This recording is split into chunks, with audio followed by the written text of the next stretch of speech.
passenger rail projects in the country in a long time. I was proud to support investments in the bipartisan infrastructure law that made this public-private partnership a reality.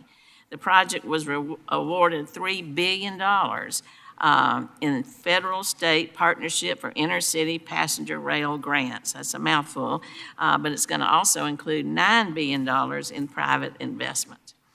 In addition to Brightline, as I mentioned, we also see a number of freight shipments that move by rail right through the district, and these include hazardous materials. And I continue to have concerns about those as trains get longer and longer. So not only do we need to be mindful of train length, but I want to be sure that our workers and first responders know exactly what's moving on those trains. Congress required the Pipeline and Hazardous Materials Administration to develop guidelines for the trains to inform first responders in real time after an accident occurs so they know what they're dealing with. I'm pleased that the previous administration was able to get this requirement finalized. That was in June 2024, and I urge its continued implementation so first responders have the information they need when they respond, and the communities around there are also prepared to deal with rail incidences. Lastly, I'd like to see this committee pass rail safety legislation. I'm glad that the previous administration finalized a two-person crew requirement.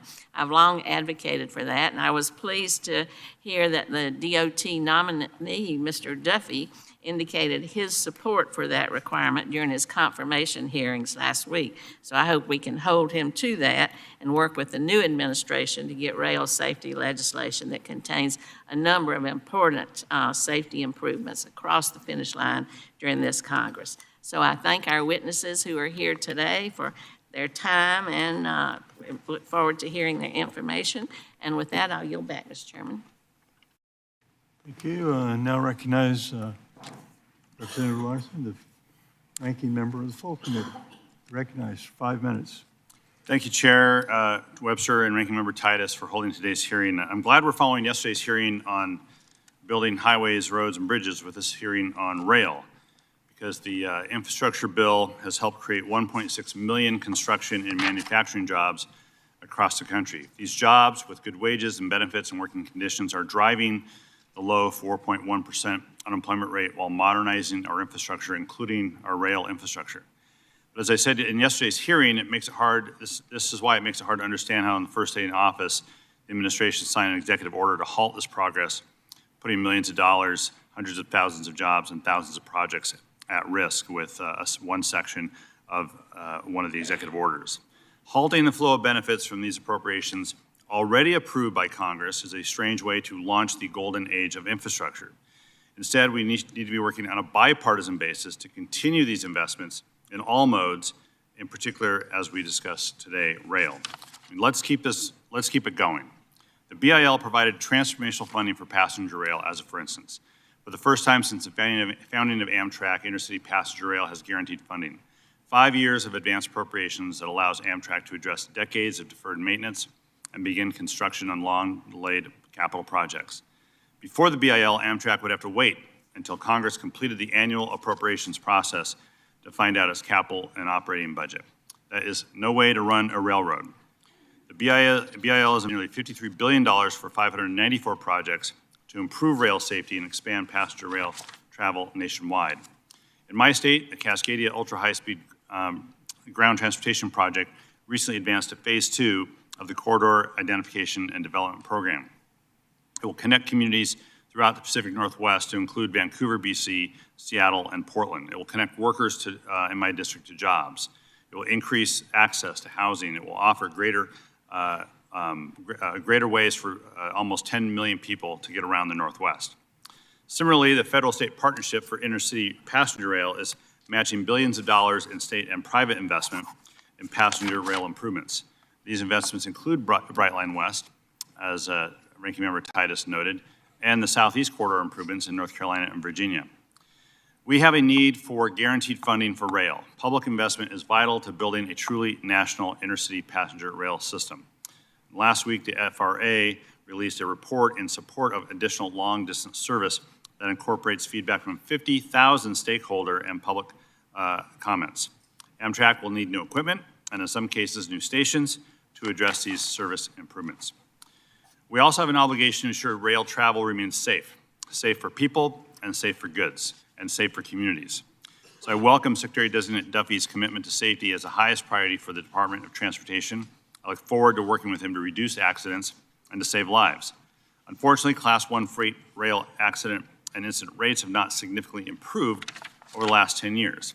In my state, there were 202 train accidents, 192 grade crossing incidents, and 21 railroad right-of-way trespass or fatalities over the last 5 years, including a BNSF derailment that spilled over 3,000 gallons of diesel fuel on the Swinomish Indian Reservation in March of 2023. One major cause of incidents is longer trains, and last fall, the National Academies of Sciences published a report detailing the risks posed by long trains, defined as those longer than 7,500 feet. These trains, especially trains made up of several different types of rail cars, are subject to in-train forces that can make it challenging for an engineer to control. I know communities in my district, and I'm certain around the country, express concerns with longer and longer trains, citing derailments. We're working on a few of those issues in my district, including a recent railroad crossing elimination grant in Everett, Washington. These types of grants are available through the FRA and available to any member of Congress's district to apply for, and I encourage you all to consider that. I just want to end by saying that I know everyone on this committee wants to ensure freight rail remains a safe way to transport goods across the country. I look forward to working with all of you to achieve that goal. I'm committed to building on the successes of the investments in the BIL and ensure that this committee can say that America builds rail at hearings for many years to come. And I want to thank the witnesses for being here and look forward to the discussion. Thank you. Yield back. Briefly, I'd like to take a moment to explain our lighting system in front of you. The green means go, you can talk. Yellow means slow it down, and red means stop. So that's when you conclude your marks. I ask unanimous consent that the full committee be included in the record, full statements of the witnesses be included in the record without objection. Show that ordered. I ask unanimous consent that the record of today's hearing remain open until such time as our witnesses have provided answers to any question that may be submitted to them in writing. Without objection, show that ordered. I ask unanimous consent that the record remain open for 15 days for additional comments or information submitted by members or witnesses to be included in the record of today's hearing. Without objection, show that ordered. As your written testimony has been made part of the record, subcommittee asks that you limit your oral remarks to 5 minutes. And with that, Mr. Jeffries, you're recognized. Chairman Webster, Ranking Member Titus, members of the subcommittee, thank you for the opportunity to testify today on the topic of surface transportation reauthorization. My name is Ian Jeffries, and I serve as the president and CEO of the Association of American Railroads, where we represent the nation's major freight railroads. I'm honored today to discuss the vital role railroads play for our nation and the policies needed to support continued success. Railroads are a cornerstone of the U.S. economy. Operating a network of over 140,000 miles, freight rail is exceptionally safe, economically vital, and privately funded. Unlike other transportation modes, freight railroads build, maintain, and invest their infrastructure almost entirely without federal funding.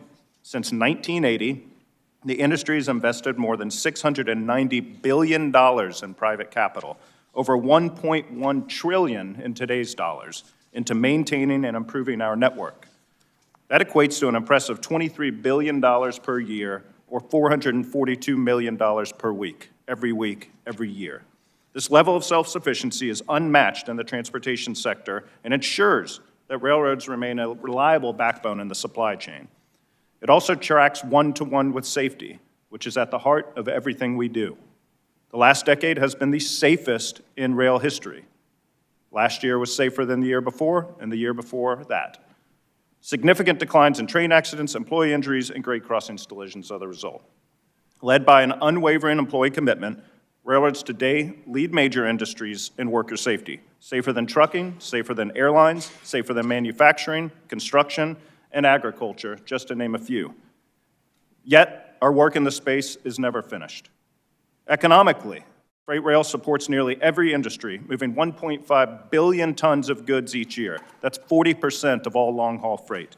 From ag products to automobiles, chemicals to consumer goods, railroads connect communities and businesses in the country and beyond. Railroads' efficiency saves businesses billions annually and enhances U.S. global competitiveness. With real rates 42% below where they were in 1980, we are an ally in the ever-present fight against inflation. And our environmental impact is another advantage. Freight rail is 3 to 4 times more fuel efficient than our trucking partners. We reduce greenhouse gas emissions by up to 75% comparatively.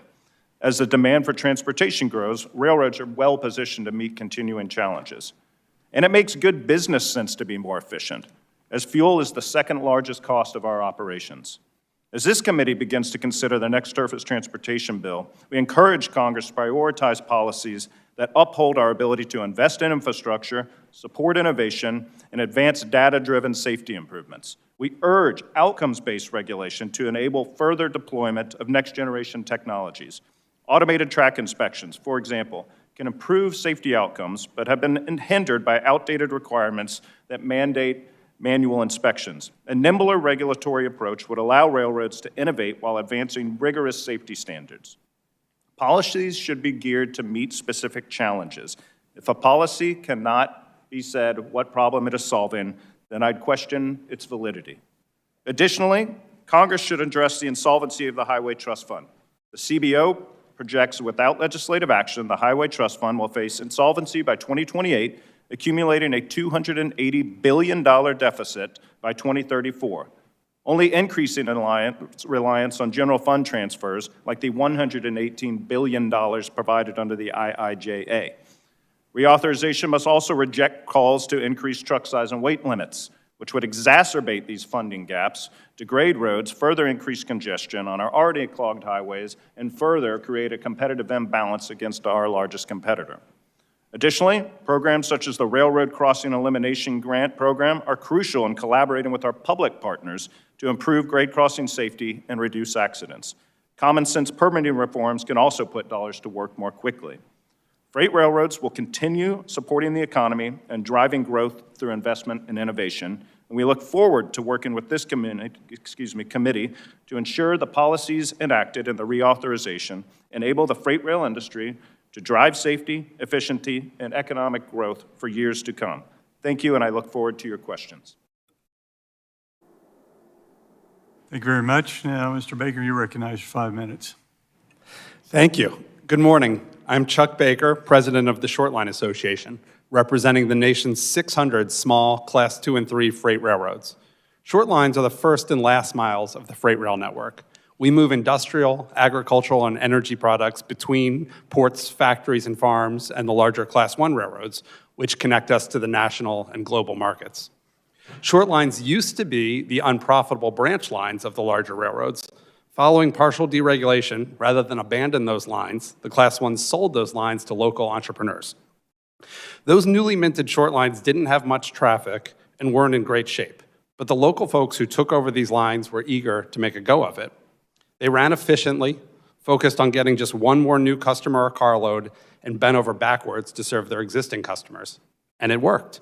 Today, short lines are critical in your communities and ensure that the goods your constituents rely upon get to their homes and businesses safely and affordably. We now manage 50,000 miles of track, which is 1/3 of the freight rail network, and touch 1/5 of all carloads, but only account for about 6% of the industry's total revenue. So, short lines are small businesses, but we have a large impact on the U.S. economy. We operate in 49 states, support 478,000 jobs, and produce $56 billion in value added to the economy.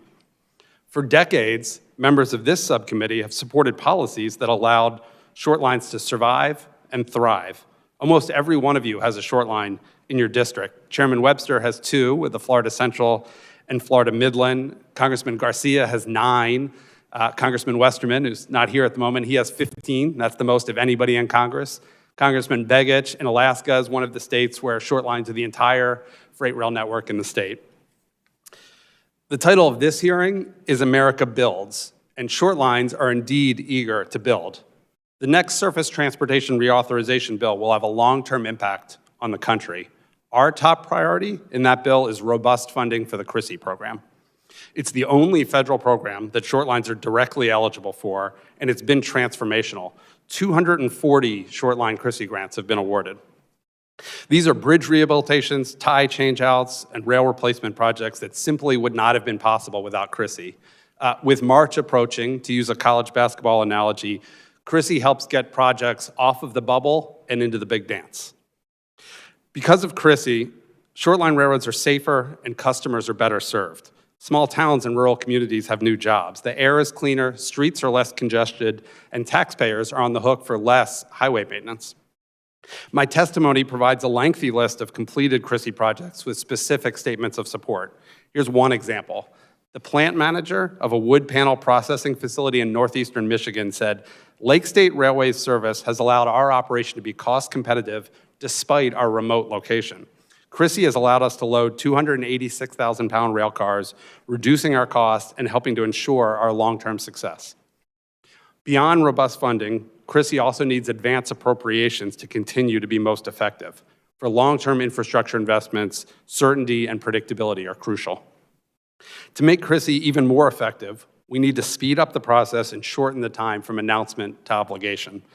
Good options include batch processing of NEPA categorical exclusions, more aggressive use of pre-award authority, or simply setting deadlines. This program can move faster with no real additional risk, and that would be good for getting America to build. On the safety and regulatory front, I'd ask that the committee keep the big picture in mind. Rail is the safest mode of surface transportation, and the industry is already highly regulated. Any new regulations should be focused on solving actual safety problems and be practical for short-line railroads to implement. For short lines, the biggest derailment risk comes from broken rail and wide gauge. And the best way to fix that is simply to invest in the track, and that's what CRISI already does. For railroads in general, the biggest safety risks come from grade crossing and trespasser accidents. The Section 130 program and the Rail Crossing Elimination Program address those issues, as does support for Operation Lifesaver. Finally, I ask that Congress not increase the size and weight of trucks on our nation's already overcrowded, under-maintained, and excessively dangerous highway system. We are joined by a broad coalition of cities, counties, police, first responders, labor organizations, and highway safety groups in that request. For railroads, trucks are direct competition. They already don't pay their fair share of highway maintenance, and making them bigger would make that problem worse. It would shift freight from rail to truck, and we'd end up with not only bigger trucks, but more of them too. Thank you. Thank you. Now, Mr. Delawisio. Thank you, Mr. Chairman. Let me get that. Good morning, Chairman Webster, Ranking Member Titus, and members of this esteemed subcommittee. My name is Joe Delawisio. I'm Track Division Manager at a company called Railroad Construction Company, or RCC, and I currently serve as Chairman of the Board of the National Railroad Construction and Maintenance Association, or NRC. Let me first begin by congratulating Chairman Graves for another term as Chairman of this vital committee. I would also like to congratulate Chairman Webster and Ranking Member Titus for your new positions on this important committee. Could you move the mic just a little closer? Sure. The NRC is an association that advances the mutual interests of railway contractors and suppliers who construct, maintain, and supply both freight and passenger railroads. I happen to be a third-generation railroader. My grandfather, Joe Sr., he built railroad track as a track foreman for the Erie Railroad and later established the company I worked for in 1926. My father, Joe Jr., served in the Army Corps of Engineers, who began building America infrastructure towards the end of the Korean War.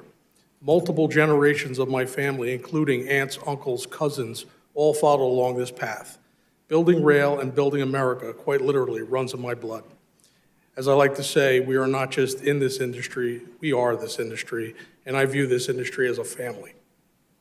My company, RCC, has a rich legacy of providing comprehensive track services on the eastern coast of the United States.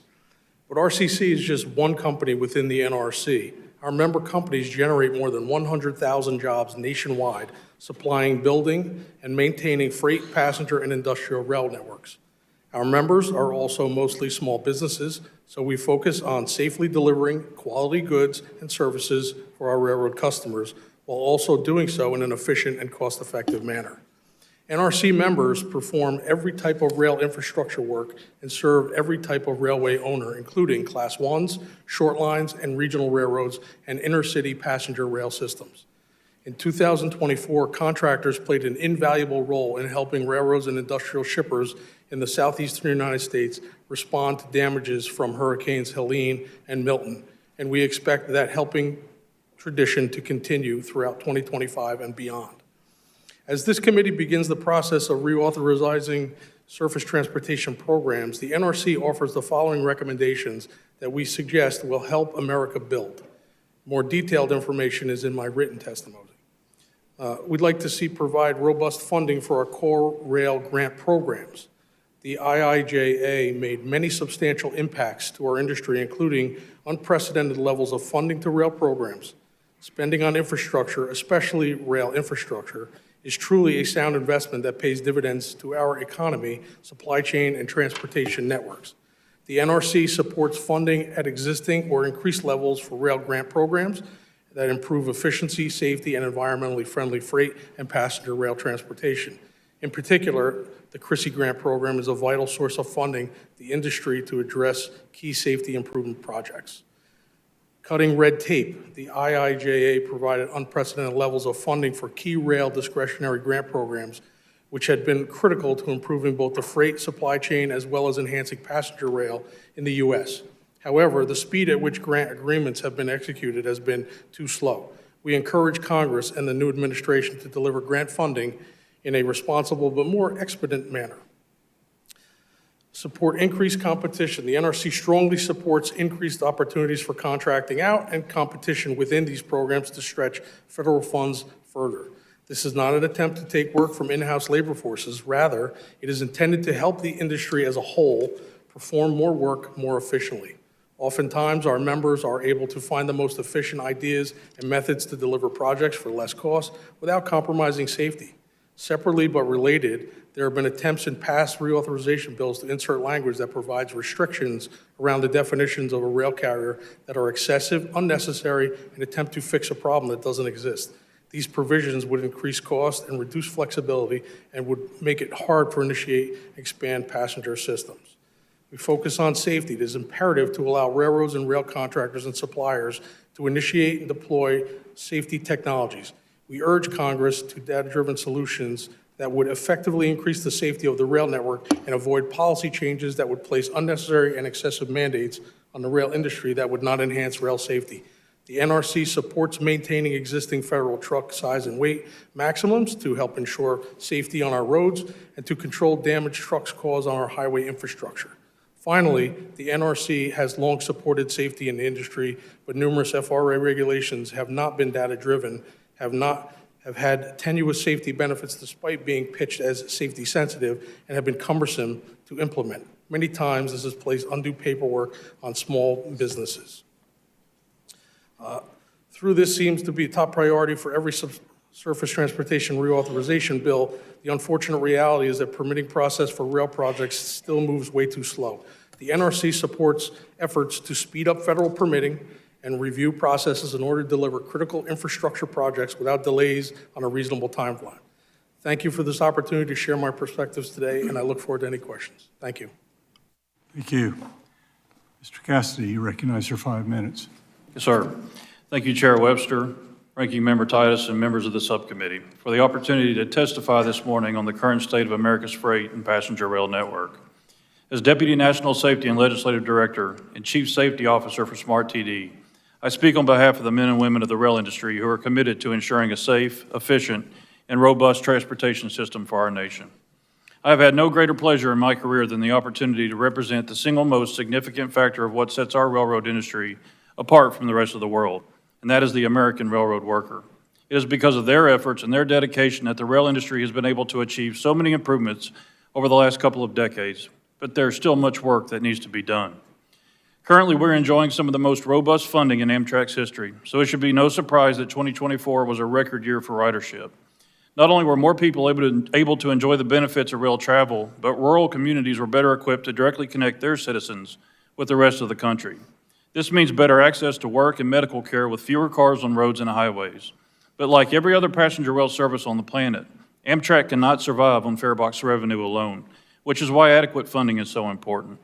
But it's not just funding that is needed on Amtrak, it's legislative and regulatory support to protect the workers and riders from violent assailants. Almost daily, a train, platform, or customer service worker is threatened verbally or physically while simply trying to perform the functions of their job. It is not uncommon for conductors to be cussed out, spit on, punched, or worse. But even more troubling is the limitations on responding law enforcement officers to do anything about it. Unlike aviation, rail lacks sufficient statutes to handle bad actors accordingly. More often than not, an assaulter, once detained, is forced to disembark the train in which the assault took place. But because arrest isn't permissible, they are permitted to just wait on the platform and then board the next train, expanding the threat and not limiting it. Our members' main priority when they are at work is to perform the functions of their jobs to the best of their ability, day in and day out. They want to get to where they're going safely, without incident, and then back home to their families the same way they went to work. They take pride in safely moving passengers and freight, and they are proud to see a job well done. I think this is why there is so much internal conflict in the rail space today, because workers are being asked to do more with less, resulting in diminished service and deficient safety processes and protocols. Training in the freight rail side of the industry has become abysmal in the majority of Class I railroads. While some positive changes have been made on at least one major railroad, the reality is that carriers are more focused on the shortest path rather than the most efficient one. Serious and concerning reductions in training timelines are now present, and they are having an adverse impact, not just on safety, but also on the attraction and retention of the railroad workforce. Trains are growing longer, heavier, and more burdensome on neighborhoods and communities. Conductors and engineers are being asked to do more with less. The onboard technologies are not wholly reliable, while others like wayside detectors are still seemingly flipped on like a switch, on and off like a switch. Train accident and incident frequency continues to creep up despite fewer trains on the system, an indicator of the dangers of long trains, and yard accidents are becoming a serious concern. The answer does not lie simply in new technology and waivers from critical safe rulemaking and/or regulations. It lies in a steadfast commitment to achieving the safest course. Technology is not safer simply because it is technological. It is people that make the difference. President Trump acknowledged this truth in his support of the International Longshoremen's Association fight against automation. Labor should not be viewed as adversaries. We are the key to success.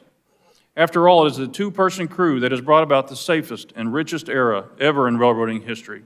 It is the carmen and electricians best qualified to perform the required inspections that produce the best results. And it is all of the craft workers that drive the truest pursuit to achieving the safest course. To close, I want to align my comment with the President's recent statements about the need for a transparent government. The only way to gather, analyze, and interpret data, or to introduce new innovations is to do so transparently and inclusively, with all stakeholders having a seat at the table and an equal voice in the process.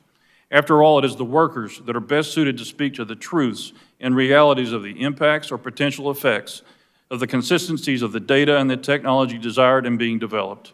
Innovation should absolutely be considered, but not for the sake of safety. There is no one better suited to drive every conversation and every effort towards safety than labor. Our mission is simple, and it does not waver. Safety will always lead the way. We stand ready to work with you and your offices to get us there. Again, I thank you for the opportunity. Thank you very much. So we now turn to questions from the panel. I'll recognize myself for 5 minutes. My first question goes both to Mr. Jeffries and Mr. Baker. Purpose of safety regulations should be to achieve safety outcome in the most efficient means possible. Most FRA regulations are prescriptive in their approach. How could the industry benefit from a more performance-based approach to establish standards while also allowing operators flexibility on how those standards are achieved? Start with Mr. Jeffries. Thank you for the question, Mr. Chairman. So we're a 200-plus-year-old industry in the originally federally regulated industry, and we've got the Code of Federal Regulations to support that. We still have regulations on the books from the steam engine era, over 50 years old. And what that results in when they aren't updated, when they don't evolve with the railroad, with the evolution of technology and innovation, is lock you into perhaps a backwards-looking operating practice that may or may not result in the highest level of safety. And when you think about regulations, I think we would all agree you should be thinking about the outcome you're seeking, the safety outcome you're seeking versus the input you're providing. And so when you have a performance-based regulation, when you have an outcomes-based regulation, you set a standard and you allow for multiple ways to achieve that standard, also allowing for new developments in technology, new developments in innovation, new operating practices that can achieve, if not exceed, that standard. So not locking in current technology or current operating practice is key, in our opinion, in order to advance safety down the road into the future. Baker. I'd add, Mr. Chairman, that the difference between short lines and class ones, I think, illustrates your point. A regulation that would work for a 20,000 person Fortune 500 company with 13 different unions probably makes no sense for a 5-person company with 1 locomotive and maybe 1 union. And so I think common sense would tell you in that scenario, a performance-based, outcome-based regulation would make more sense than a prescriptive government telling you exactly how to do it. Anyone else with a comment on that? Yes, Mr. Cassidy. Yeah, Mr. Webster, thank you for Chairman Webster, thank you for the question. What I will add is labor supports the idea of performance-based regulations in as much as that what we're doing or trying to achieve is done safely. We do have a lot of regulations that look backward, but that speaks to the fact that how we achieve the level of safety we have today is that regulations made sure we had the guidelines and protocols to get us there. And so when we consider innovation, please rest assured that labor supports new technology and innovation to help us work safer.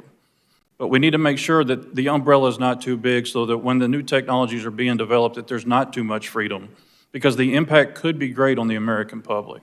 These are new ideas and new things, so we need to make sure that we have the right processes in place. And when I said in my testimony that labor stands ready to work, it's vitally important that we play a role in these technologies and innovations, because we are the ones that are most impacted by it. And we're also the ones best suited to protect the public and how it can impact them. So, when we look forward to a new process for regulations, safety has got to lead the way in these. We cannot accept technology is safer simply because it's technological. We have to make sure we're doing what's right. Can each of you, or one or all of you, describe the importance of permitting reform for building and maintaining a robust and safe rail network and infrastructure networks? Anyone want to take that one? I'd be happy to. It's a cliche, but it's very true in this case. Time is money. Permitting reform, when projects are delayed, and Christie projects are a great example, when they're delayed, costs go up and scope gets reduced. So getting it done faster just means more gets done, and the communities and shippers feel the benefits sooner. So for most short line projects, Christie projects, they're really quite simple. They typically involve track rehab in an existing right-of-way. It is obvious from day one that a project like that is going to have no significant environmental impact, and yet still we somehow frequently spend a year or more in sort of an elaborate box-checking exercise when everyone knows the outcome, and I would say let's just get to it.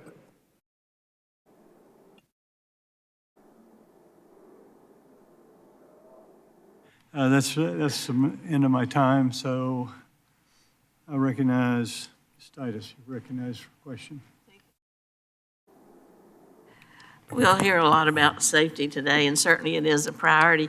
Mr. Cassidy, you said transportation workers are the backbone of our infrastructure system, and I certainly agree with that. We need to be sure that they can perform their duties in a knowledgeable way and in a safe way, in a way that benefits themselves as well as their communities.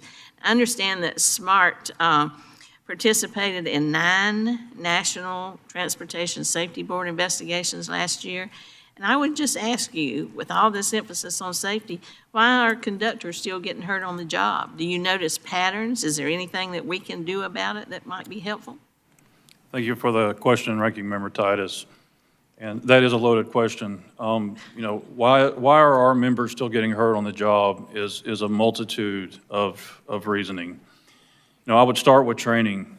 When I hired on with the railroad, I come from the craft that those that may not know that I started as a conductor on CSX Transportation and was promoted to a locomotive engineer in 2008.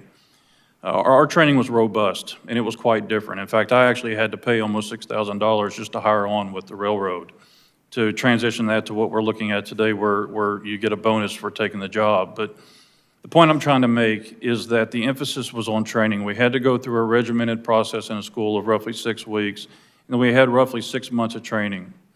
The way the training programs work in the regulatory world is that the railroads are required to develop programs and submit those programs to FRA.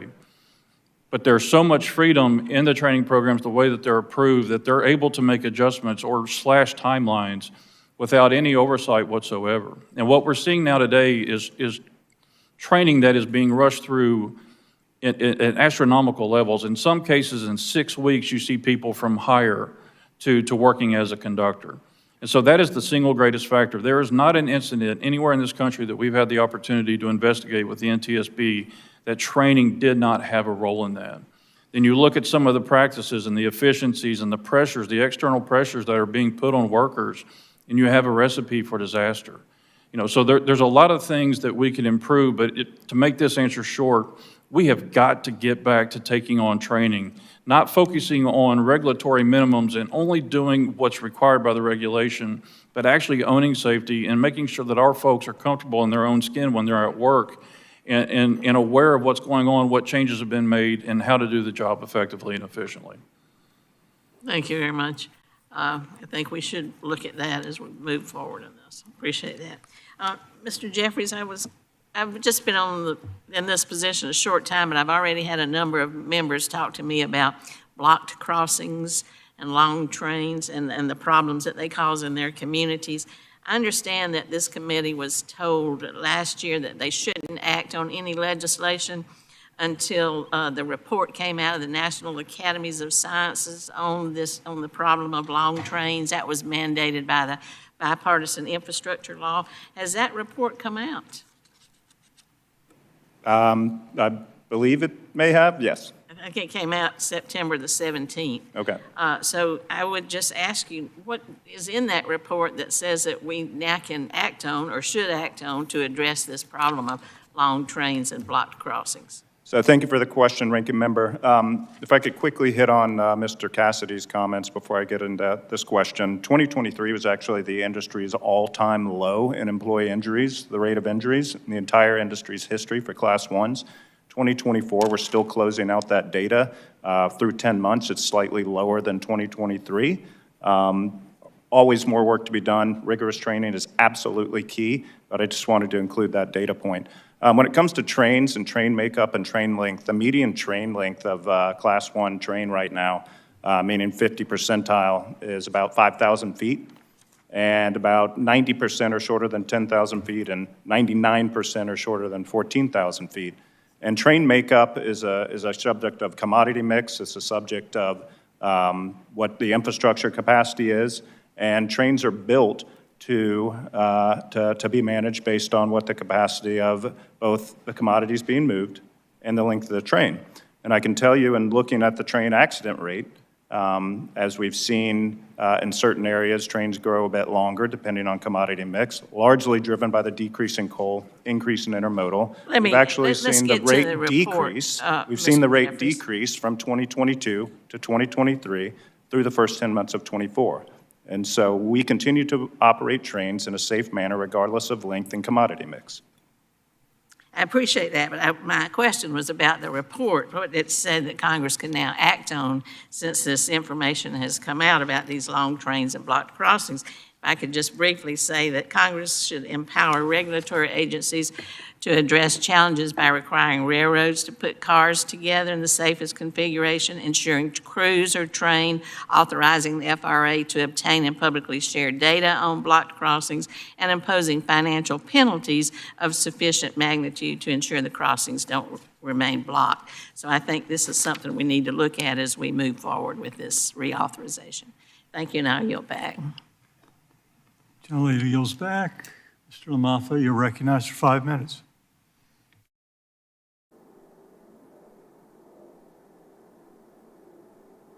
LaMatha.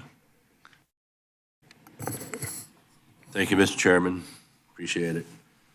And thanks to our panelists. And I'm going to have a couple questions for Mr. Jeffries and Mr. Baker to start up with. And it's going to be based on our old pals CARB in California Resources Board. As you know, they submitted in 23 a petition to EPA to be granted yet another waiver under the Clean Air Act to set its own standards for locomotives, called the In-Use Locomotive Regulation. It will require by 2030. Not loud enough? Okay. Part of it's me. I'm kind of broken too. So anyway. So by 2030, only locomotive engines made 2008 or newer are available in California under that reg. So it could be that request would violate the Clean Air Act, which explicitly prohibits states from setting their own standards for newer used locomotive engines, but also isn't technologically feasible at this point. Now, CARB has seen the light and withdrawn for now its waiver application to EPA for the in-use locomotive reg. So, gentlemen, please tell this committee what the economic impact of the railroad industry would have been if EPA had gone through with this rule, and how would any cost increases basically hit the consumer. So first, Mr. Jeffries for a moment, then Mr. Baker. So what the impact of the rule would have been? Mm-hmm. Well, I can tell you for the two Class 1 railroads located in California, BNSF and Union Pacific, the annual cost would have been $800 million per year, so $1.6 billion collectively. And I know that the short lines have reported that at least 25% of their companies would be put out of business. We're gratified that CARB withdrew its request to EPA. The request was unlawful not only under the Clean Air Act, but also under ICTA, the Interstate Commerce Committee Termination Act. Certainly the overarching goals of the regulation were laudable to move to further decrease emissions, and that's something railroads continue to work on to this day. Well, you are working as technology improves, not heavy-handed mandates. Mr. Baker. Yes, sir. We were extraordinarily concerned about that waiver. You would not have thought that CARB could come up with a waiver that the last EPA wouldn't have approved, but they seem to have found one, and so we were pleased when it was finally withdrawn. It would have been completely catastrophic for the short line railroad industry. Well, tell me, Mr. Baker, there's a quote out there saying that CARB acknowledges that a percentage of short lines, they know they would go out of business. Yeah, in CARB's own rule, they said if short line railroads can't pass on these costs to their customers, which most couldn't, they would just go out of business. And they just left that in there as like, well, that's an okay result. And we found that pretty horrifying, and their shippers found that horrifying in the communities. And well, it's very important in my area, ag products, with the moving rice or other things in the area, or wood from the mill, and being able to get it to the main line in a timely manner, and it's just over. It's amazing. So tell me about this, gentleman, on if President Trump has come out on the side of not allowing this mandate to come forward, but what if we have a change politically, and should we have a change of the laws to make certain that CARB doesn't have the ability to get waivers in the future and just keep some continuity in the industry? I would say absolutely. Again, we think it's what CARB tried to do with locomotive regulations was in complete conflict with two existing laws, but apparently that needs further clarification. Yeah. Mr. Jeffries, you touched on at-grade crossings, and I have a great concern in that because in rural areas, that's about it. And my understanding from a previous hearing, if I'm remembering correctly, is that to make a at-grade crossing into a split crossing is about $40 million, at least in my high-cost state of California. So what do you see in that at-grade elimination program? For everyone that goes out, are we going to put one in? Are we going to put one in that is a split grade, or are we going to see a bunch eliminated? Because we have this mess of high-speed rail going through the Central Valley that's going to cut off a lot of farms and access. Touch on that, please, Jim. So I think Grade crossing elimination is absolutely key in certain situations. Certainly it doesn't apply everywhere, but I think in areas, anywhere you have a grade crossing, an at-grade crossing, driver education is important so that folks know to see, track, think trains and look for trains that might be oncoming. Having appropriate safety equipment at the crossing, again, is a key safety attribute, but there's no one-size-fits-all. The important thing, though, is that folks understand that when road and rail connects, the drivers need to assume there's a train coming and verify that that's not happening before trying to get across the track. Yeah, I mean, heck, we got lights and signals and arms and all this stuff, so after a point, it becomes the Darwin Awards or something. So anyway, I yield back, Mr. Chairman.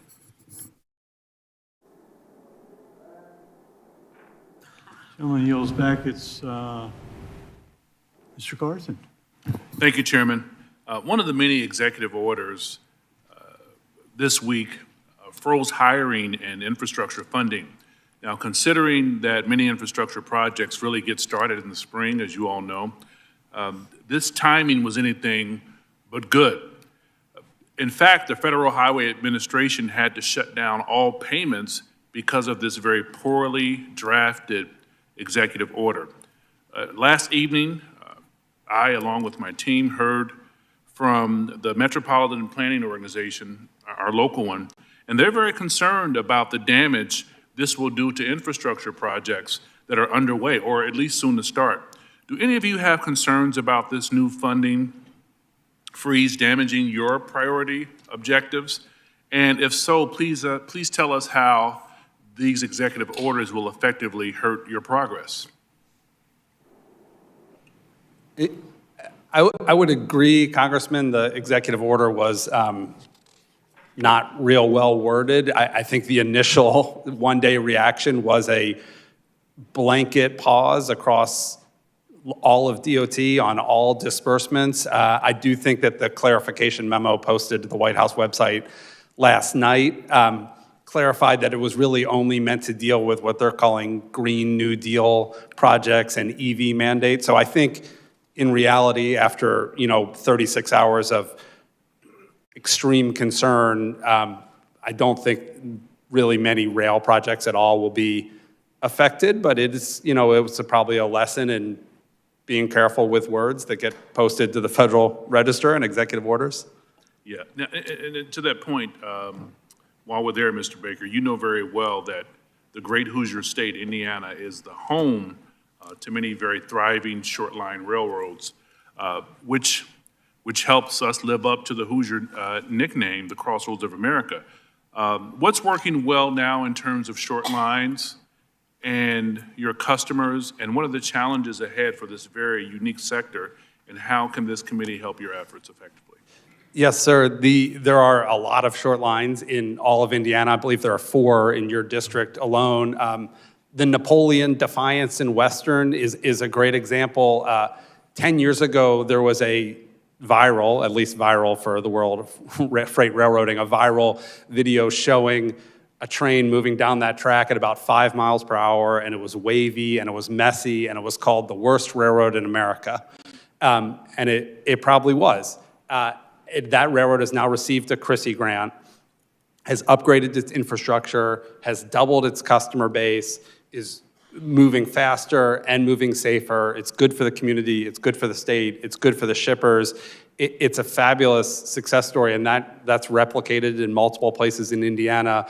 And again, at the risk of harping over and over on the same point, the Chrissy grant is a huge help for short-line railroads. It can be transformational, and it just lets railroads like Napoleon, Defiance, and Western in Indiana do projects that otherwise wouldn't be possible. Absolutely. Thank you, Chairman. I yield back. Gentleman yields back. Mr. Niles, you're recognized for 5 minutes.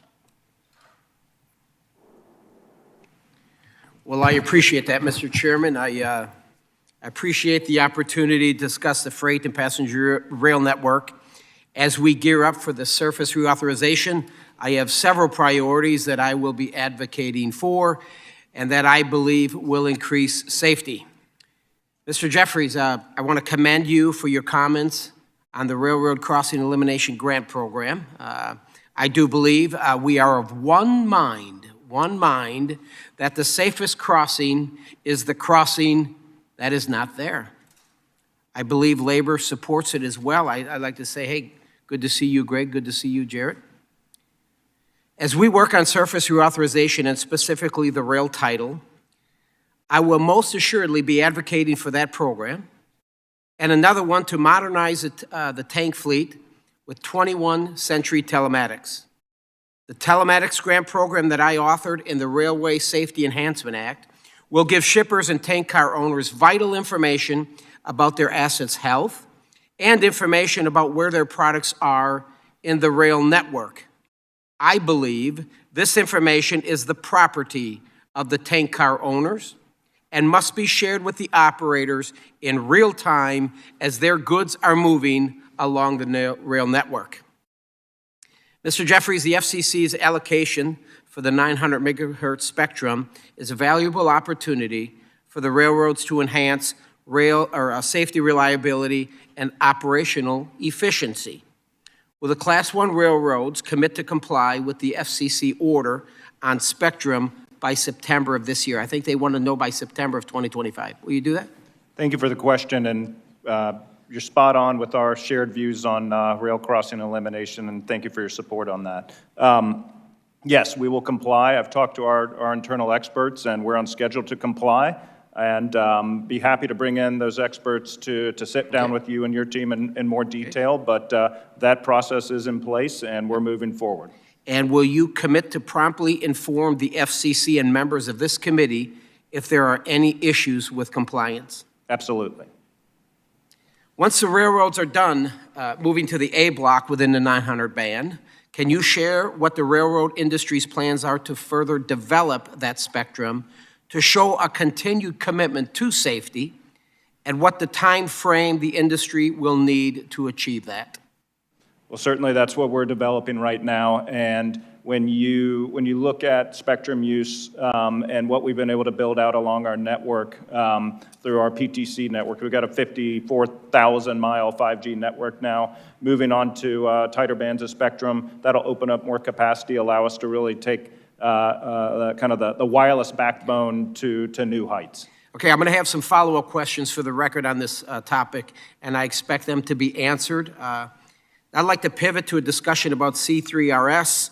Mr. Jeffries, what changes do railroads recommend to the confidential close call reporting system, which is at C3RS, to get more of the Class 1 railroads to enroll in the program?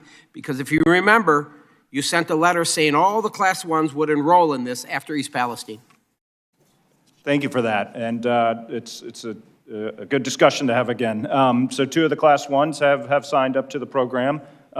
We've long held views that edits need to be made to the program. When folks think about the ability to report concerns confidentially, first and foremost, every railroad has a system like that in place. Sure. And following the aviation... Mr. Jeffries, hate to cut you off, but let's get it done. I have a minute left. Okay. I believe you testified before the Senate Commerce Committee in March of 2023. Then Senator Vance asked if 30 seconds was enough time to perform car inspections, to which you replied, quote, 30 seconds doesn't seem like a long enough time to do an in-depth inspection.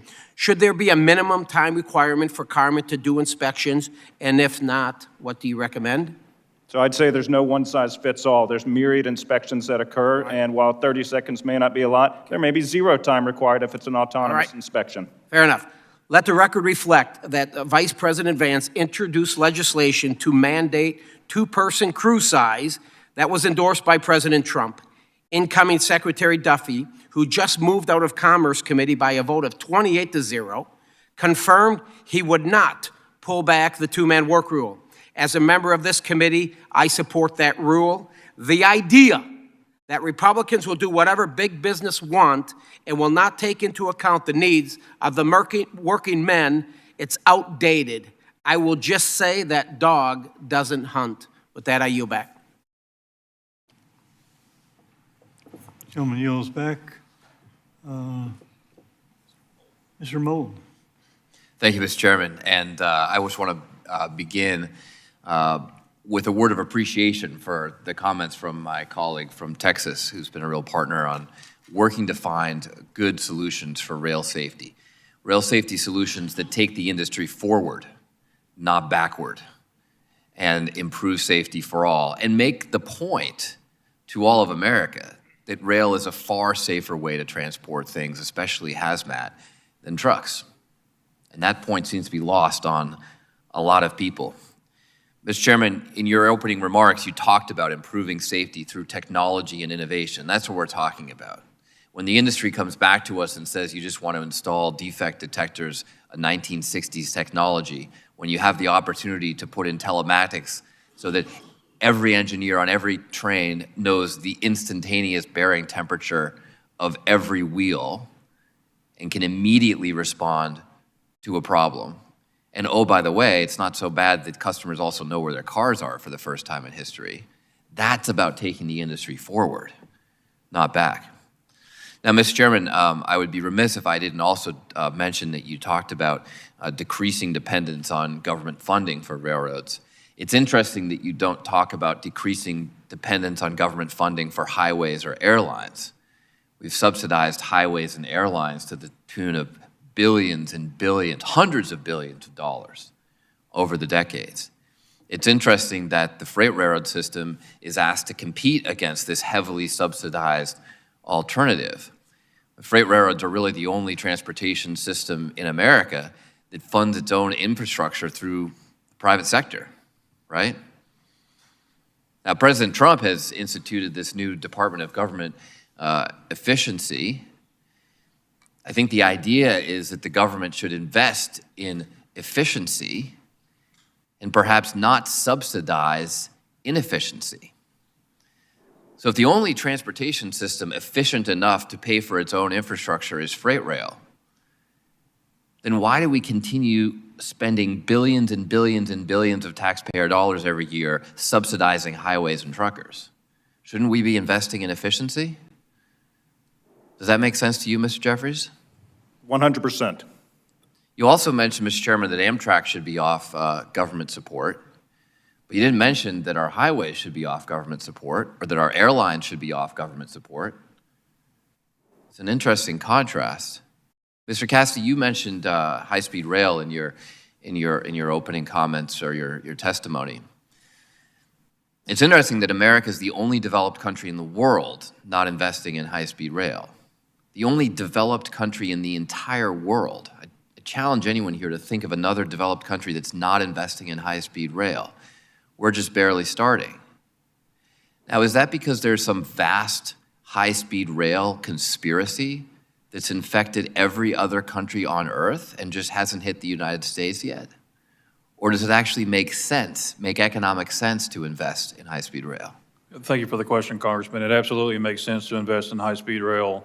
You know, we fall short in comparison to the other countries, and one of the most advantageous opportunities we have is to expand the rail system in this country, and high-speed rail is that opportunity.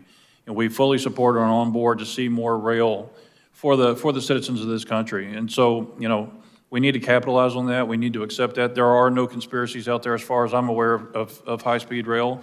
The one hurdle we do have is that for some reason in this country, people hear railroads and they think of it of ancient technology or ancient methods of transportation, and we've got to get outside of that box and make sure that we're talking to folks and letting them know what rail can do for them and how we can make their lives better. Rail is a more efficient use of taxpayer dollars. It's a more efficient way to simply transport goods. One single train can take 150 to 300 trucks off the highway. That's good for everybody who uses our highways, truckers, passenger cars. We know that tens of thousands of Americans die on our highways every year. Railroads are far safer. They're also better for the environment. I mean, the benefits go on. So let's invest in efficiency. Mr. Jeffries, why does the rail industry have a reputation for being stodgy and old-fashioned and doing things like Mr. Nels and I described, investing in old-fashioned technology rather than growing for the future? Well, I would beg to differ. not surprisingly. Look, we're a 200-year-old industry. We're a legacy industry, but I can assure you we're not your grandfather's railroad. We're not your father's railroad, and tomorrow's railroad's not going to be our railroad. And innovation and technology are that path forward. You talked about using, detectors from the 60s. That's why we're developing, inspection portals, machine visioning, acoustic bearing detectors, autonomous track inspection technology. All of that should be encouraged because there's a positive safety outcome. I've lost my time, but let's hope you do enough of that it actually becomes the reputation of the industry. I'm with you on that. That's the opportunity Thank you. before us. Thank you, Mr. Chairman. I yield back. Gentleman yields back. Mr. Owens, you're recognized for 5 minutes. Thank you. Thank you so much, Mr. Chairman and Ranking Member Titus. Thank you for holding this hearing today as the committee prepares for the Surface Transportation Reauthorization, and of course to thank our guests. I'm thrilled to be a new member of this subcommittee. Utah boasts as a rich rail history, from hosting the completion of the Transcontinental Railroad at the Golden Spike ceremony in 1869 to our vision of a statewide inland port. Our goal is to be the crossroad of the West as we serve as a vital hub for freight exchange across the country. The rail industry is one I deeply admire.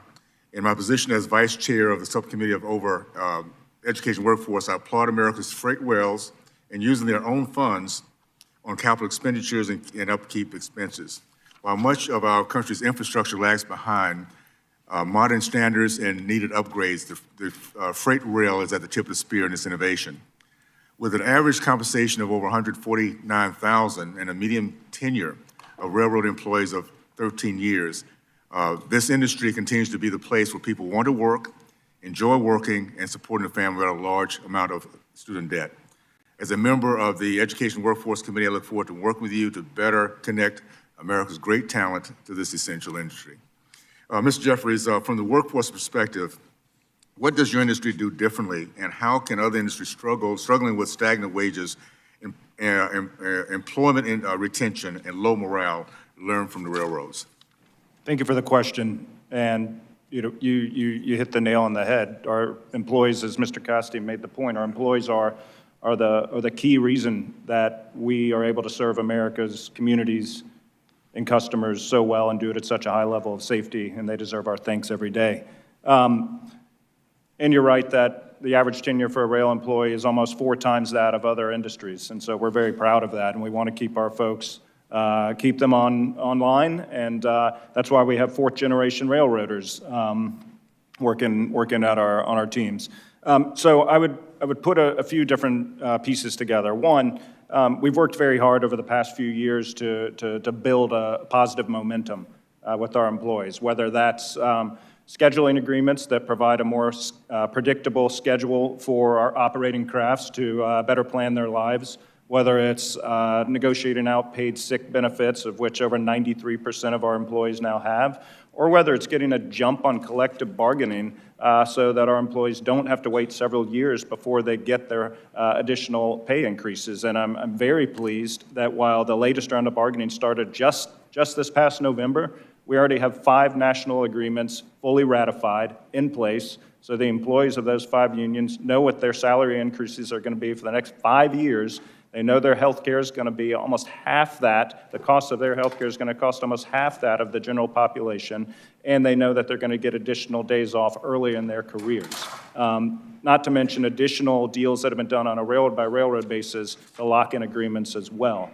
And so it's about listening to the employees. It's about understanding what their priorities are. Again, we have a new generation of railroaders coming onto the railroad that have different priorities, different desires from what they want to see. And a lot of that's about work-life balance and understandably being able to plan your life and schedule your life and be home for planned events. And so that's a continuing effort, but I think that's a priority you hear from our executive level day in and day out, and that resonates, and we're seeing progress there. I just want to make a point. I mentioned earlier that the median tenure of the railroad employees is 13 years. The private sector is 3. So there's something that you're doing right, for sure. I want to add just one other question before we let this go. The efforts to cut red tape associated with has been successful in recent years. What more can be done to fast-track routine maintenance and replacement construction projects without ignoring environmental or historic preservation concerns? Mr. Jeffries. So quickly, a couple different things. One, Congress has already taken a huge step, in fact, taken it twice, when it directed the American Council on Historic Preservation to provide the same categorical exclusions to rail properties as it does highway properties when replacing old assets. However, the ACHP has continued to ignore Congress's direction, so they need another reminder. Two, when replacing existing assets, same infrastructure, whether it's rail, whether it's bridges. One, limited reviews, of course, but also looking at the impact of that project. Some of the things we've seen also look at the impacts of the commodities that move over that project once complete. Commodities, we have a common carrier obligation to move. To us, that's not part of an appropriate environmental review. We should be talking about the project itself with set timelines and shot clocks. Okay. Just want to wrap up by saying, Mr. Cassidy, we are going to do our best, education workforce, to prepare some of the greatest kids in our country for a great industry. So just know we're on top of that. We're going to make sure we address it in a big way. Thank you so much, and I yield back. Gentleman yields back. Ms. Fushi. Thank you, Mr. Chairman and Ranking Member Titus, for holding this hearing, and thank you to the witnesses for being with us today. Mr. Jeffries, are railroads currently using artificial intelligence to perform safety inspections? And if so, are they doing so in a wholly automated way, or are these AI programs being monitored by or used in conjunction with railroad safety inspectors?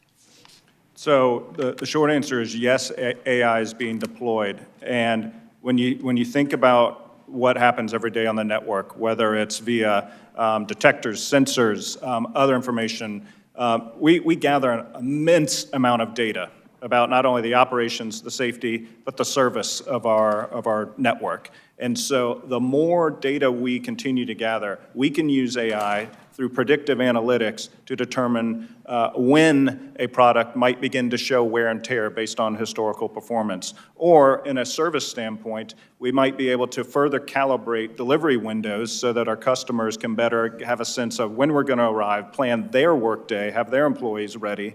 And so there's myriad ways, but certainly there's always a human element to that. So, for example, if an inspection portal identifies a potential flaw in a train as it runs through it, that's when you have the employee then take a look at that and determine exactly what's going on, and then if there's a need to fix it, have the employee go out and fix it. So I would say we're very much in the embryonic stage of how AI might be able to be deployed, but we're certainly using it and as a way to really conduct in-depth analysis to what is a gargantuan amount of data we pull and will continue to pull. And secondly, I'm curious what standards, if any, AAR has in place or is planning to put in place regarding the use of artificial intelligence in railway safety, building on what you just said. Not only at the AAR, but also we have an IT company called Rail Inc. located in Cary, North Carolina. And I would say we're figuring out that path forward now. Right now, AI, like I said, we're in the embryonic stages, and once, as we mature practices at the industry level, there's always an opportunity to compare best practices and determine maybe what the best use of information may be or how to best address any issues identified by technology might be. And so AI specific, we don't have any sort of specific standard in place, but I would talk more about how technology plays into inspections, repairs, car repairs, et cetera. Absolutely, we do. Thank you. Mr. Cassidy, we just had a near shutdown of some of our nation's ports due to disagreement between labor and management over increased automation. From your perspective with Smart TD, in what ways do you see the freight railroads seeking to automate their safety work? Sure, thank you for the question, Congresswoman. So AI is becoming a unique challenge in that, one, it's needed and it has its purpose, but two, it also is one of those things that we got to make sure happens in the light of day. And so to speak to your direct question about the longshoremen, ways that we can see AI, obviously there is an appetite or a growing desire for the railroads to eliminate onboard crew staff on the locomotives and the trains that are being operated. You look at the technologies being developed and the tasks that they're equipped to do and the way that the railroads are approaching it, you can see the writing on the wall for automation. Very quickly, as an example, CSX recently put out a letter to their training mentors that they are encouraged to reduce training time where PTC is present, simply because they feel as though it relieves some of the pressures put on the conductor, and that's not true. And when we're talking about artificial intelligence, it is deployed in the railroad. And to Mr. Jeffrey's point, we do have these car portals, we do have track inspection, but it's not being communicated to the people that need it most, and that's the workers. And I'll give you two very quick examples. In Lexington, Kentucky, a few weeks ago, we had a derailment. Technology that was deployed on a locomotive that is there through AI to scan the track identified a defect in the rail and said basically there was a wide gauge that was about to happen. And that defect went unacted on for 5 days. And then sure enough, a derailment occurred on that exact point of that rail where the AI detected it. To the flip side of that, when you talk about car portals, in Nebraska, we had a train with a broken wheel. It was a system train that went back and forth. There was at least 5 times that train in that particular car where the broken wheel went through the car portal, and it was identified. We have the pictures. But it wasn't acted upon on the railroad until the actual wheel failed, and we had a derailment that we went to it. So when we develop new technologies, we have innovation. We've got to make sure, to Congressman Nail's point and to Congressman Moulton's point, that the information is going to where it needs to go, not just to a back room or a closet where it's hidden in the dark, but to the employees that hold that responsibility and hold that accountability to make sure that they stay safe, that the public stays safe, and that we're doing the right thing. AI is important, but it's got to be done in the light of day. Thank you for that, Mr. Chairman. That's my time. I yield back. Kelly yields back. Mr. Burleson, recognized for 5 minutes. Thank you, Mr. Chairman. Mr. Baker, you didn't mention my district, so I'll say Southwest Missouri, there are 315 miles of track that's owned or operated by short line and regional rail. And you emphasized in your testimony that these are small businesses. I mean, it's thrown out as big corporations, but no, these are small businesses. And I think small businesses are the backbone of the American economy, and vital to every state, including the state of Missouri. That being said, what if you had to rank in order the most egregious, the most burdensome, and ridiculous regulations that your industry faces? What are the top 3? Well, first of all, I apologize for not mentioning your district. I would have loved to, but I've found Congress is very strict about the 5-minute. Hey, you're welcome to come to Southwest Missouri. It's beautiful. I will happily accept that invitation. I would love to join. Maybe combine it with a visit to the chairman's district also. Sounds good. The most egregious.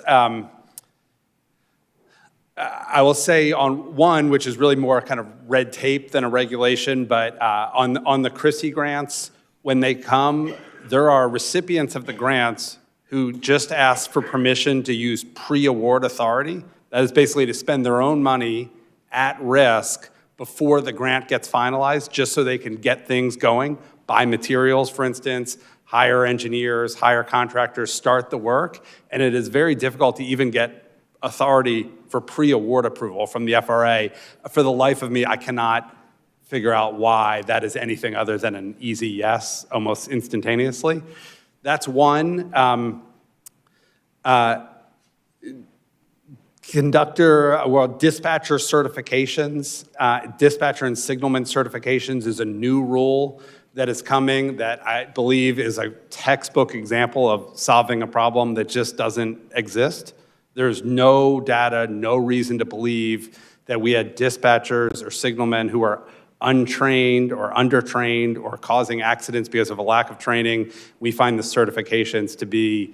I mean, at the end of the day, you're employing these individuals, and if they're not doing a good job or they're not safe, then they're not going to have that job, right? That's right, and there's perfect alignment of incentives. It's not like there's some world where we wouldn't want our own employees to be trained to do the job. Anybody that understands licensure laws and certification laws understands it's all about reducing the number of people that are eligible to work, right? And so you can drive up labor costs. This is what happens in the healthcare system.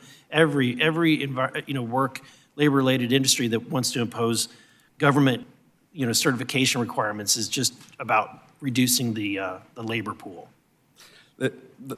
Yes. I wanted to ask, I believe Mr. Jeffries, in your testimony, you highlighted the importance of Congress to oppose policies that harm the railroad's ability to operate safely and efficiently, such as requiring a two-person crew in freight locomotive cabs, which there's been zero quantitative evidence that a two-person crew would mandate actually enhance safety.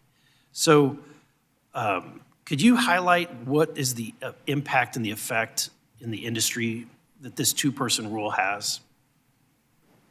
So as I mentioned at the outset, locking in current operating practice in perpetuity, in our view, is never a good idea in industries that continue to evolve, whether it's the rail industry or any other industry. And your point is spot on. There's absolutely no data to show that that regulation advances safety. In 2016, the Obama administration, in its preamble to the NPRM it put out, acknowledged it much. In 2019, when the Trump administration withdrew it, they acknowledged as much.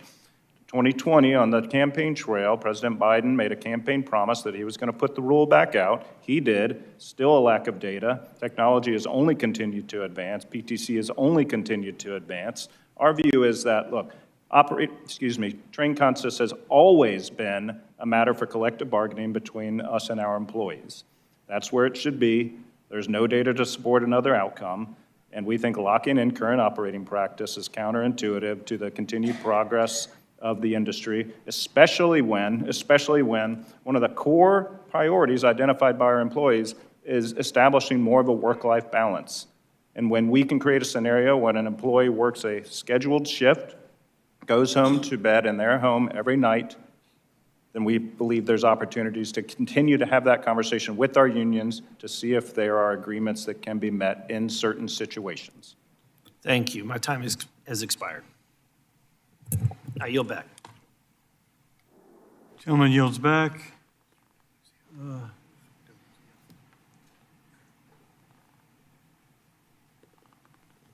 Mr. Delazio. Thank you, Mr. Chairman, and good morning, gentlemen. I want to start on a place, I think, around safety where we agree in industry. Mr. Jeffries, you represent the big Class 1 railroads, Mr. Baker, the short line railroads. Railroad Crossing Elimination Program. And for folks at home, it's a pretty important program that can fund safety improvements at rail crossings. I'll talk about my district in Western Pennsylvania. Nearly half of my constituents live within a mile of the tracks. 95% or so live within 5 miles.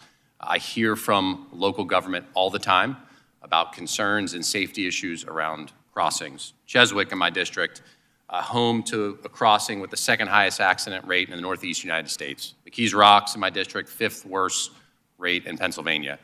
So I see you both nodding. Mr. Jeffries, I'll start with you. You agree this program is important, can help improve safety for the big railroads, and Mr. Baker, I'll ask you the same question about your railroads. 100%. We supported it in development of the IIJA, and we look forward to supporting it in the next reauthorization effort. Very good. Mr. Baker?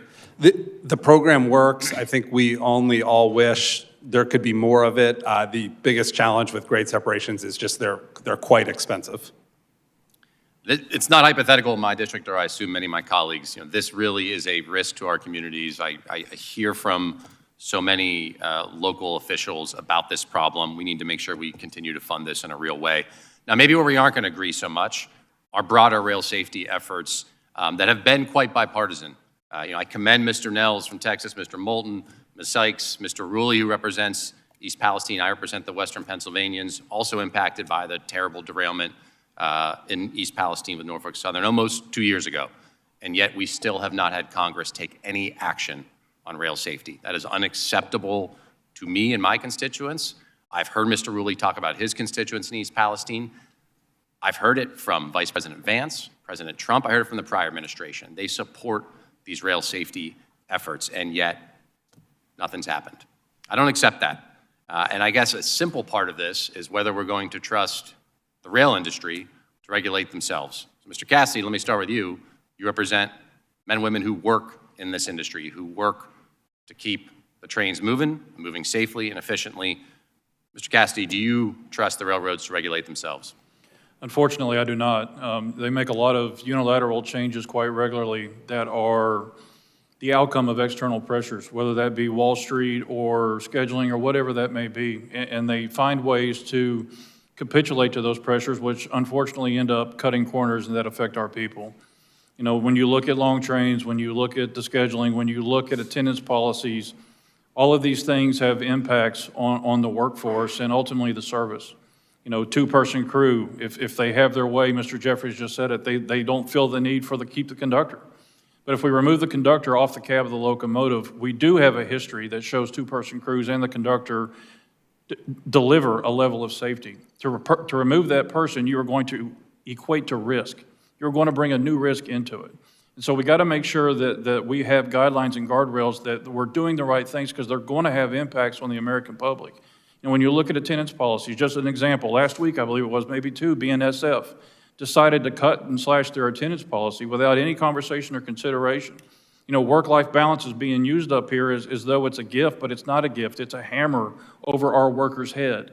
And so we've got to make sure that we're doing the right things for the workers and in turn do the right things for the American public. We want and need the railroads to succeed. Please don't get me wrong. Rich railroads work well for our membership. Successful railroads work well for our membership. We need them to do the right thing.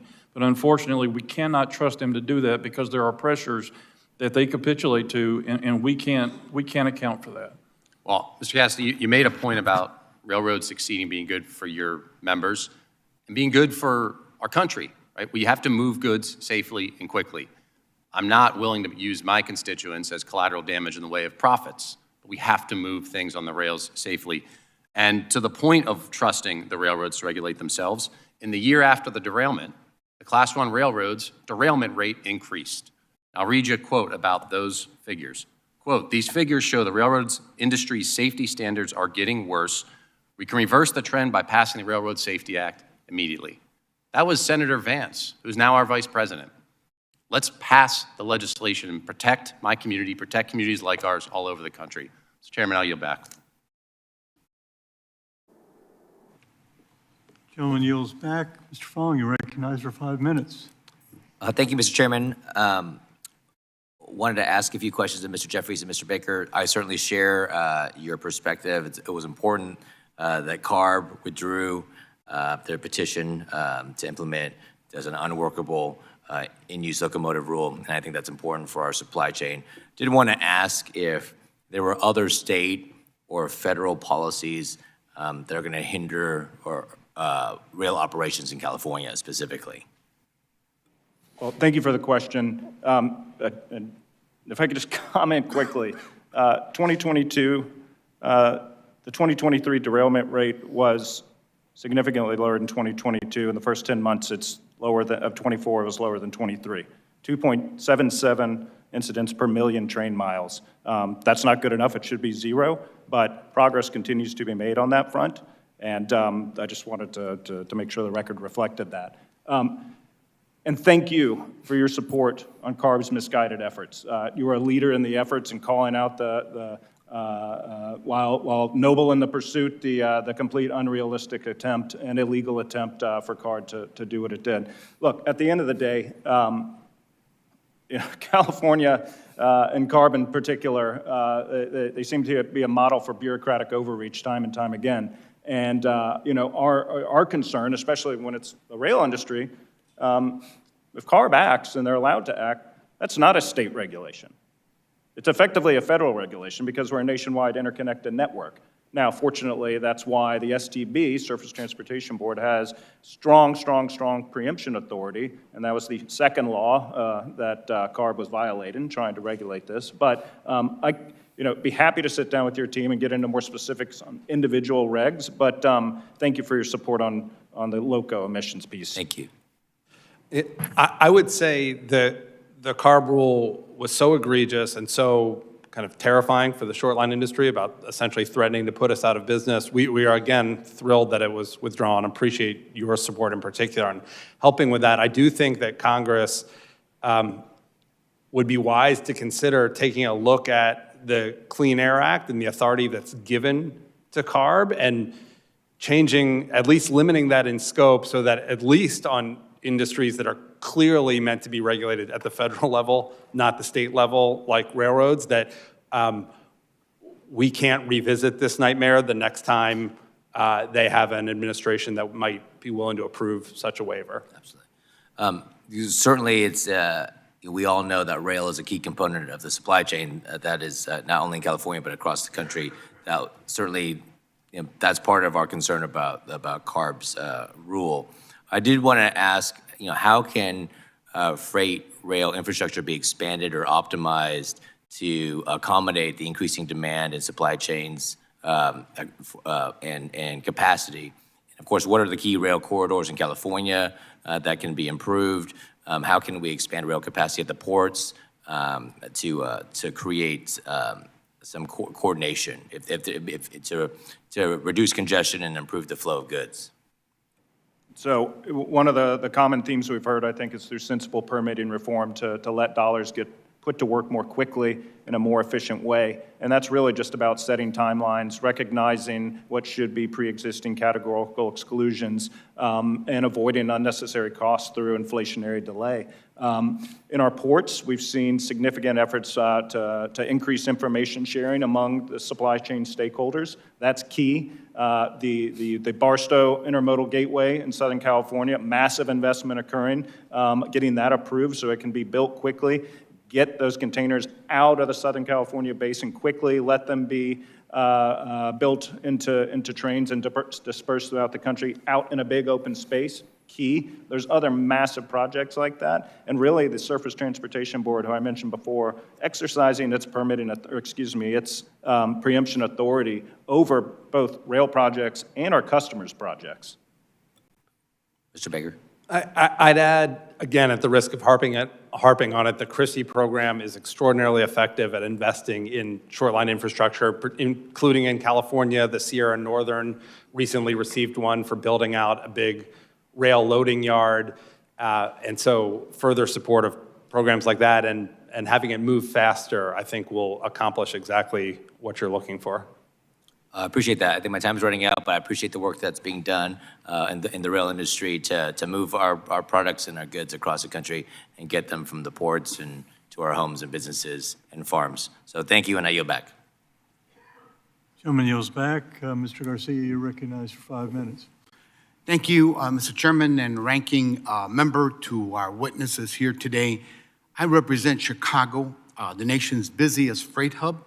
One of every 4 U.S. freight trains passes through Chicago. That's about 500 freight trains and 800 passenger and commuter trains every day.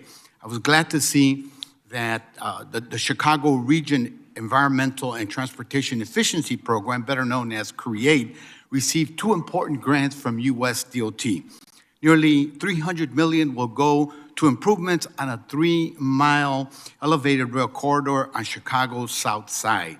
And another $43 million will be invested on building a grade separation along 65th Street and Harlem Avenue across the street from my district. Together, this funding will help relieve congestion along Chicago's rail network, improve supply chain efficiency, and make communities safer as well. This is made possible through the collaboration between public sector and Class 1 railroads. Mr. Jeffries, can you speak about how important programs like CREATE are for our national rail and freight network? Well, thank you for that question. It was great to see you at the event in December on the south side of Chicago. They're critically important, and CREATE is the model program for the rest of the country. And we often get approached from other communities of, hey, we want to do a CREATE, and we explain the commitment from not only the freight railroads, but the commuter railroads, Amtrak, the city, the county, the state, the US DOT, and how we've all worked together to identify a discrete set of very large projects that different parties benefit from at different times, but everyone has skin in the game. Everyone has maintained a commitment. Absolutely critically important, and we're thrilled with the outcome of last fall's awards. And I'll just give you a quick example. Our leader of CREATE in Chicago was invited to Southern California to talk about the CREATE program, and he said it dawned on him that the close to 100 officials who were there representing local governments, it was probably the first time they'd been in a room together. And so the amount of coordination in Chicagoland is to be applauded and something we're very proud of. Let's keep it going, by all means. Mr. Cassidy, changing gears, I appreciate you mentioning high-speed rail in your testimony. Thousands of miles of railroad tracks crisscross Chicago, making rail essential to supporting a robust economy in the Midwest. It supports thousands of good-paying union jobs. It connects small towns to big cities, connects people to schools and jobs, and connects businesses to commodities as well. That's why high-speed rail is an exciting prospect for the Midwest. Not only would it spur economic development, it would lower carbon emissions and create thousands of good jobs.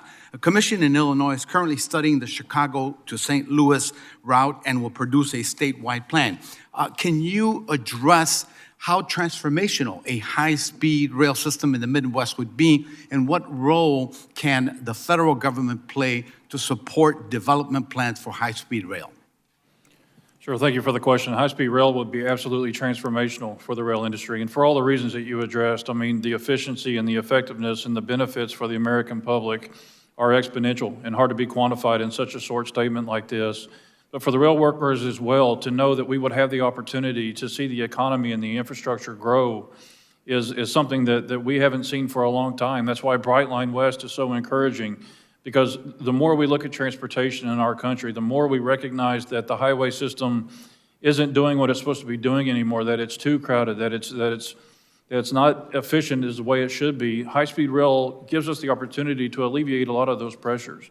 But we need the government's help to encourage those construction projects. We need the government's help to fund those projects. And we need the government's buy-in on the rail industry to make sure that we are expanding that. Kind of like what's been talked about already this morning, is that for whatever reason, and I know Mr. Jeffries talked about this isn't your granddad's railroad, but the public view, when they see the railroad system, we have been in the background for so long that they don't view it as the next step. For some reason, aviation gets this whatever put on it to make it seem as though that is the ultimate future, but the ultimate future doesn't have to be there. We have opportunities in the rail space to take people where they're not easily able to go, smaller routes, longer routes, faster routes. High-speed rail is absolutely critical in development for our country, and we just need the government's buy-in, and we need financial support and support across the board. Thank you, sir. Mr. Chair, I yield back. Gentleman yields back. Mr. Baggage, you're recognized for 5 minutes. Thank you, Mr. Chair. My first question is to Mr. Baker. So, Mr. Baker, you noted in your testimony that 100% of Alaska's rail is short-line rail. Alaskans have long sought a rail connection that would tie Alaska to the rest of the North American rail network. In your view, what steps should we consider to support such a connection? That's a fabulous question. The current route of connecting is quite elaborate. It involves ferries and is not sort of realistic for where I think you would like to take the state and the country. A project like that is really a mega grant, and so I think it would be important for Congress to continue grant programs like Infra and RAISE and MEGA that really contemplate some of these, maybe not quite moonshot, but big deal infrastructure programs. There are a lot of short line projects, including some on the existing Alaska Railroad infrastructure where $5 or $10 or $20 million can really move the dial, and we do a lot of those, and we're very proud of that. A project like you're talking about is sort of exponentially more than that, and I do think that the country and the people of the country have appetite for that sort of thing, and the project you're talking about is a great example. I'd be thrilled to support it. Thank you. This is a question for Mr. Jeffries. Mr. Jeffries, in your testimony, you mentioned that in real terms, inflation-adjusted real terms, costs of moving freight on rail have declined by 42% since 1980. Do you have any information, and if not, could you at some future time provide this committee with information on what has happened to the cost of new rail construction over that same period of time? Has that also trended down, or has that gone up in real terms? I wish. Unfortunately, no, it hasn't, due to cost of materials, due to inflationary pressures, as every other industry is seeing. And if I could be so bold, I would expect my colleague, Mr. DeLazio, can comment on it a little more sophisticatedly than I might be able to. No, definitely. Thank you, Congressman. Thank you, Ian. So material pricing has gone up, labor pricing has gone up, equipment pricing, everything has gone up almost exponentially. You know, and we talked earlier about the grant time process, about these grants. So a lot of times contractors and our consulting engineer members are involved in the initial stages of putting together budget pricing for some of these grants. And we do that with good faith, hoping, you know, that they're going to escalate maybe a year out. And then we get a call 3 years later that, hey, the grant got approved, and, you know, the price now is a third of what it should be. So yes, to answer your question, everything is, we see that continually going up. Then this is a question for anyone who might have an answer to it. Do you have any suggestions on how we can drive down the cost of new rail construction? Not to hit on the same theme, but I would say, you know, getting projects approved more quickly to allow the money to be put in the ground more quickly, not to circumvent any appropriate reviews, but let's just put some certainty into the process so that the money you have now is used and you don't need twice as much 10 years from now when the project's approved. Just to chime in there, so I think, you know, with new technologies, especially on the contracting side, whether it's new tools, new equipment that's helping us be more efficient and be able to build track faster, I mean, that definitely is a way to lower the costs. Very good. And does anyone here today know how the Tier 1 network was originally financed? Was it government grants? Was it private money? The ultimate public-private partnership. Okay. I think it's fantastic that we're hearing about high-speed rail that goes, you know, 200 miles an hour. It's great for passengers. There's a lot of innovation on the freight side. Let's connect Alaska to the North American rail network so that we can be a part of this same success story. Thank you, and I yield back. Gentleman yields back. Mr. Cohen, you're recognized. Thank you. Thank you. The Infrastructure Investment and Jobs Act, also known as the ILJA, also known as the Bipartisan Infrastructure Bill, also known as the Biden Infrastructure Bill, I'd prefer to call it the Biden-Cohen Bill, has provided an unprecedented opportunity to modernize our rail system, strengthen our economy, and improve connectivity for millions of Americans. One program I'd like to highlight is the Corridor Identification and Development, also known as the Corridor ID program, which has awarded $500,000 to study the feasibility of a passenger rail corridor connecting Memphis to Nashville and then on to Chattanooga and to Atlanta. This Sunbelt Atlantic connector will connect major population centers, fostering economic growth and reducing traffic congestion in our region. Tennesseans and Georgians alike are eager for the eventual completion of this project and hopefully can move to the next phase expeditiously. I also remain committed to enhancing the passenger experience on Amtrak. Mr. Garcia didn't mention the Amtrak service that goes through Memphis into New Orleans. And as a kid, I rode the Panama Limited in the city of New Orleans, and we went up to Chicago quite a few times and down to New Orleans as well. We've had great food on some of those, particularly the Panama Limited, and they had the best service, a Pullman train. But they had big, thick steaks and big, thick French toast, and they don't have that anymore. So I've introduced two bills, the Train Food Act and the Trains Eat Act, which aim to restore and improve onboard dining services on long-distance routes. I think would improve the experience and the ridership. When reauthorizing surface transportation programs for Amtrak, we must not neglect the passenger experience. Quality dining service is essential to attracting and retaining riders, making rail travel enjoyable and an alternative to driving or flying.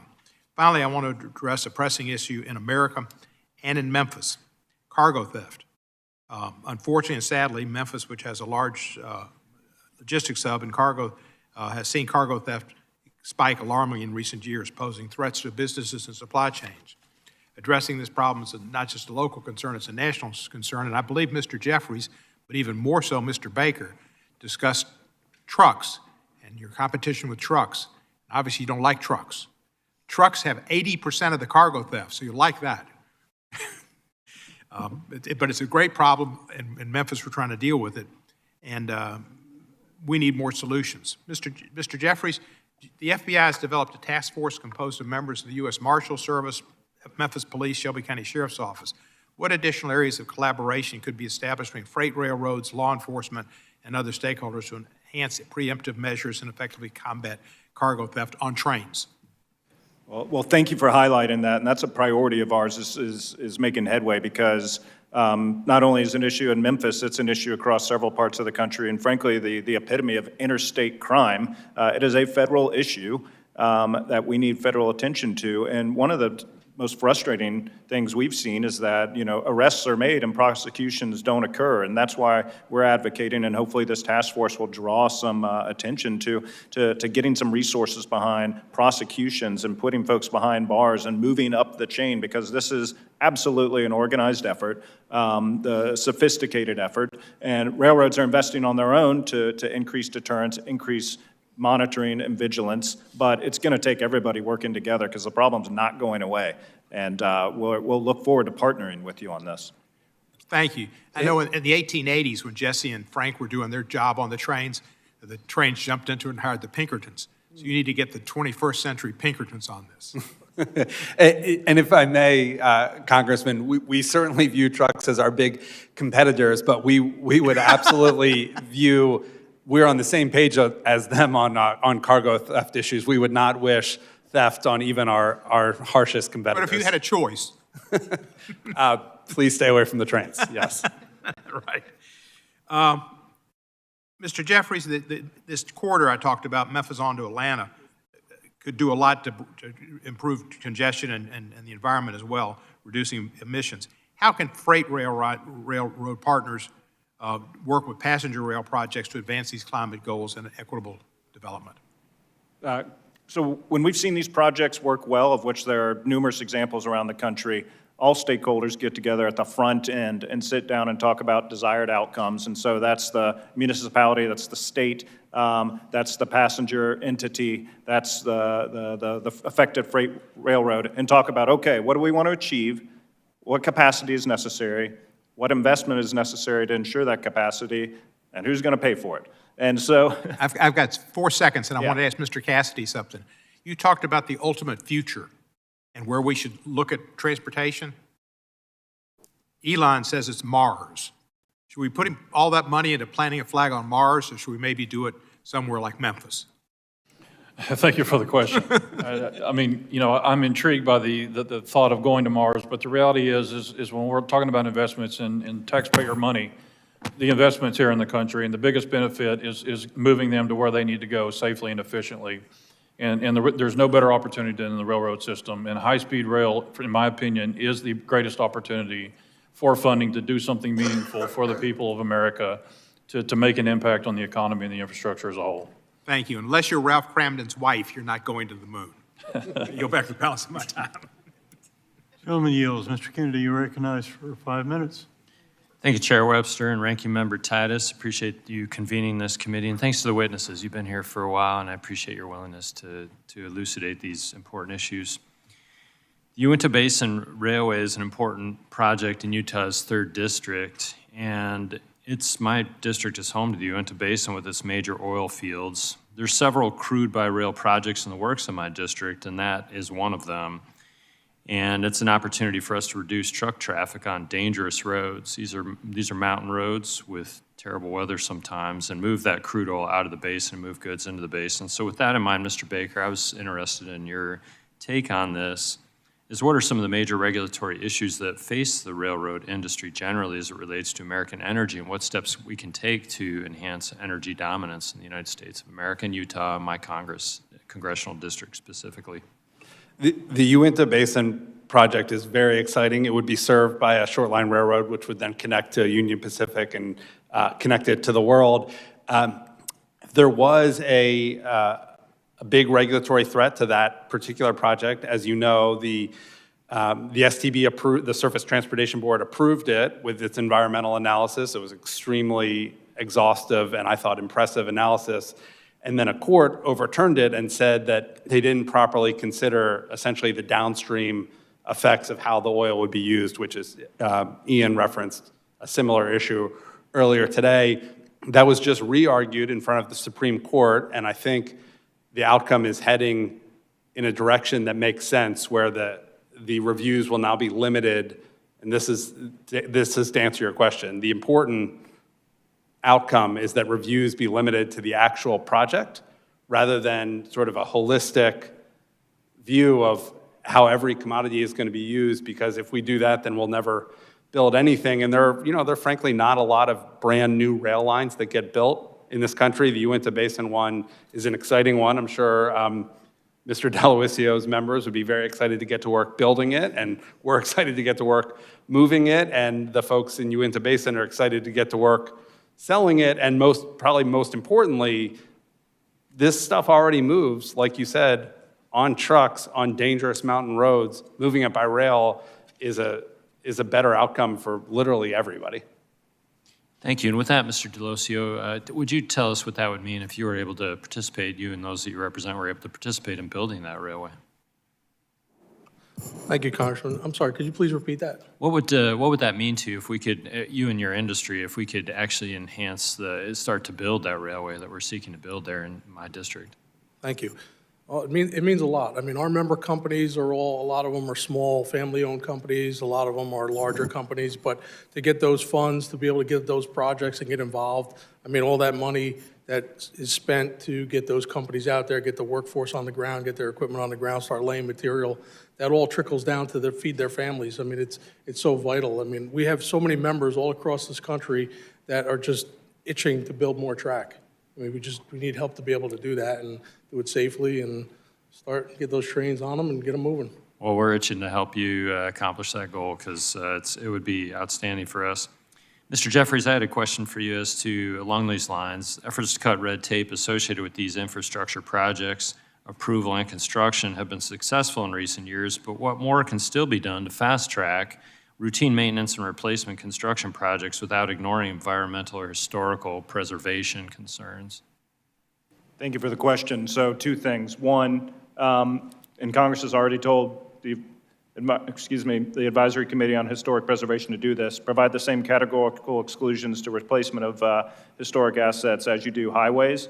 Again, Congress has spoken twice on this. The independent agency has not yet acted, so maybe 3rd time's a charm. And then you kind of gave me the answer with your question. For routine maintenance, routine replacement, again, categorical exclusions that limit the actual construction versus that which flows over it versus other extraneous activities. Thank you for those responses, and once again, thank you, all of you, for being here with us. And Mr. Chair, I yield back. Gentleman yields back. Mr. Johnson, you're recognized for 5 minutes. Thank you, Mr. Chairman, and thank you, Madam Ranking Member, for hosting this critical hearing today, and thank you to the witnesses for your time and for your testimony. The United States leads the world with the most extensive rail transport network spanning approximately 160,000 miles. Many of our communities, especially in regions like my home state of Georgia, started with a railroad stop.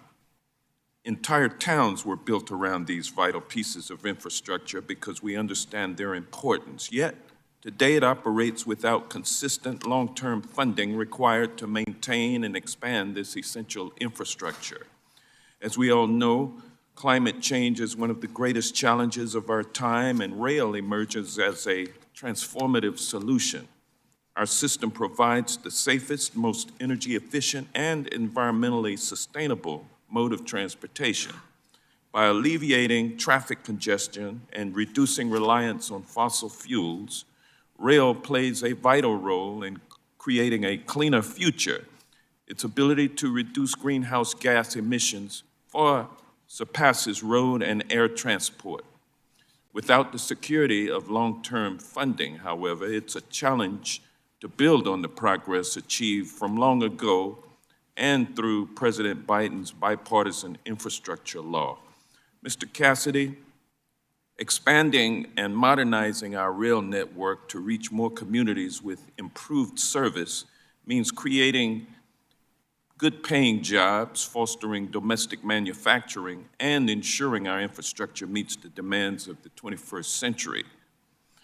This effort requires significant investments in projects all across the country, with funding such as the $52.79 billion allocated by the Federal Railroad Administration for 594 safety rail improvement projects. Can you explain what it would mean for communities if federal funding like this was not available? Sure, thank you for the question, Congressman. I knew at one point I was going to get some sort of economical question, and I want to remind everybody I am a locomotive engineer, so I'm going to take my biggest swing here. But railroading is an industry worth investing in. We are absolutely critical to moving forward with everything that we do, whether it's passenger or freight. You know, there was discussion about the Uinta Basin. We as labor support the notion that there is no safer or better way to move commodities on the planet Earth than through our rail system. And so everything that we depend on our day-to-day lives, the food on the stores, the technology in Best Buy or wherever else you may go, odds are that's touched a train at some point. And so if we don't fund the railroad systematically, we stand to lose a lot of the benefits we have in our daily lives. And on the flip side of that, we also stand the opportunity to not have the safest work environment that we should have. You know, funding allows us to do all of the right things and to expand in a world where we need expansion so that we can make things easier to get to, so that we can have products more readily available and hopefully, frankly, cheaper to buy. And you create more economic development. You create more jobs. Absolutely. You create more jobs, you have more workers, you have more good paying jobs, and in turn it recycles, and all of the good benefits of that pay out to everybody. Well, thank you. It's been said at this hearing, Mr. Cassidy, that the number of derailments has gone down over the last few years, but according to the Federal Railroad Administration data, the number of derailments has increased year over year in 2021, 2022, and 2023. Mr. Cassidy, as Congress and the new administration prepare for the new surface transportation bill, what key protections should be prioritized to enhance rail safety for workers and passengers? Sure. There's a lot. And basically, I'll start with the Rail Enhancement Safety Act that Congressman Nels introduced last year. It hit a lot of those priorities that we need to do to make sure that safety is heading down the right path. You know, the data in this industry obviously can be interpreted differently. Clearly, Mr. Jeffries and myself are of different opinions on where we're at with the derailment rate or frequency in this country.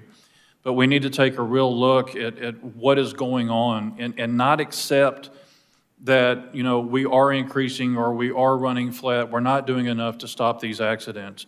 To Ranking Member Titus's point earlier, you know, our organization personally went on 9 investigations with the National Transport Safety Board. All of those are indicative of the fact that we need to do more with safety in the rail space. You know, we need to take a look at the crew staffing. We need to take at long trains. We need to take a look at technology. We need to take a look at detectors. We need to do a lot of things to make sure the innovation is welcome in the industry, but it's done so in a way that others have the ability to make an input that's in the interest of all stakeholders. But then we put the proper guidelines where we need to ensure that minimum level of safety, but allow them to do the development they need to do in the interest of workers, in the interest of public. But we can collaborate on that. We have to collaborate on that. And I do think that's our challenge going forward. Thank you, and I appreciate the grace of the chair. And I yield back. Gentleman yields back. Mr. Stauber, you're recognized for 5 minutes. Thank you, Mr. Chair. Mr. Cassidy, I have to correct you. You said you're just a railroad engineer. No, you're more than that. You're an expert. That's why you're here today. That's why you're sharing your vision of a safer, more reliable railroad. So please accept my correction. You're more than just a railroad engineer, and we appreciate you all. Mr. Jeffries, you know, I had some comments here prepared, but you talked about some very important things on NEPA reforms and railroad construction and fixing. Why do you have to wait 7 to 9, 11 years for the government to, put forth their okay for you to move forward with construction? That's all money and all time that's unnecessary. And so I'm gonna encourage you, as this next Congress gets going, we're gonna look at NEPA reviews. And you said something that I totally agree with. We're not cutting corners. We're going to keep the same environmental standards, same labor standards on these projects. We care about the environment too. And so that, I think, you all can have a strong voice in those reviews So please be present, and we may ask you to be a witness and such. It should not, and I'll go to the mining issue for just one moment. It takes, on average, 29 years to open a mine in the United States of America. Canada and Australia and others, 2 to 3 years. Come on, we can do better than that. And I ask for your professional voices during that time. You also talked about prosecutions and arrests.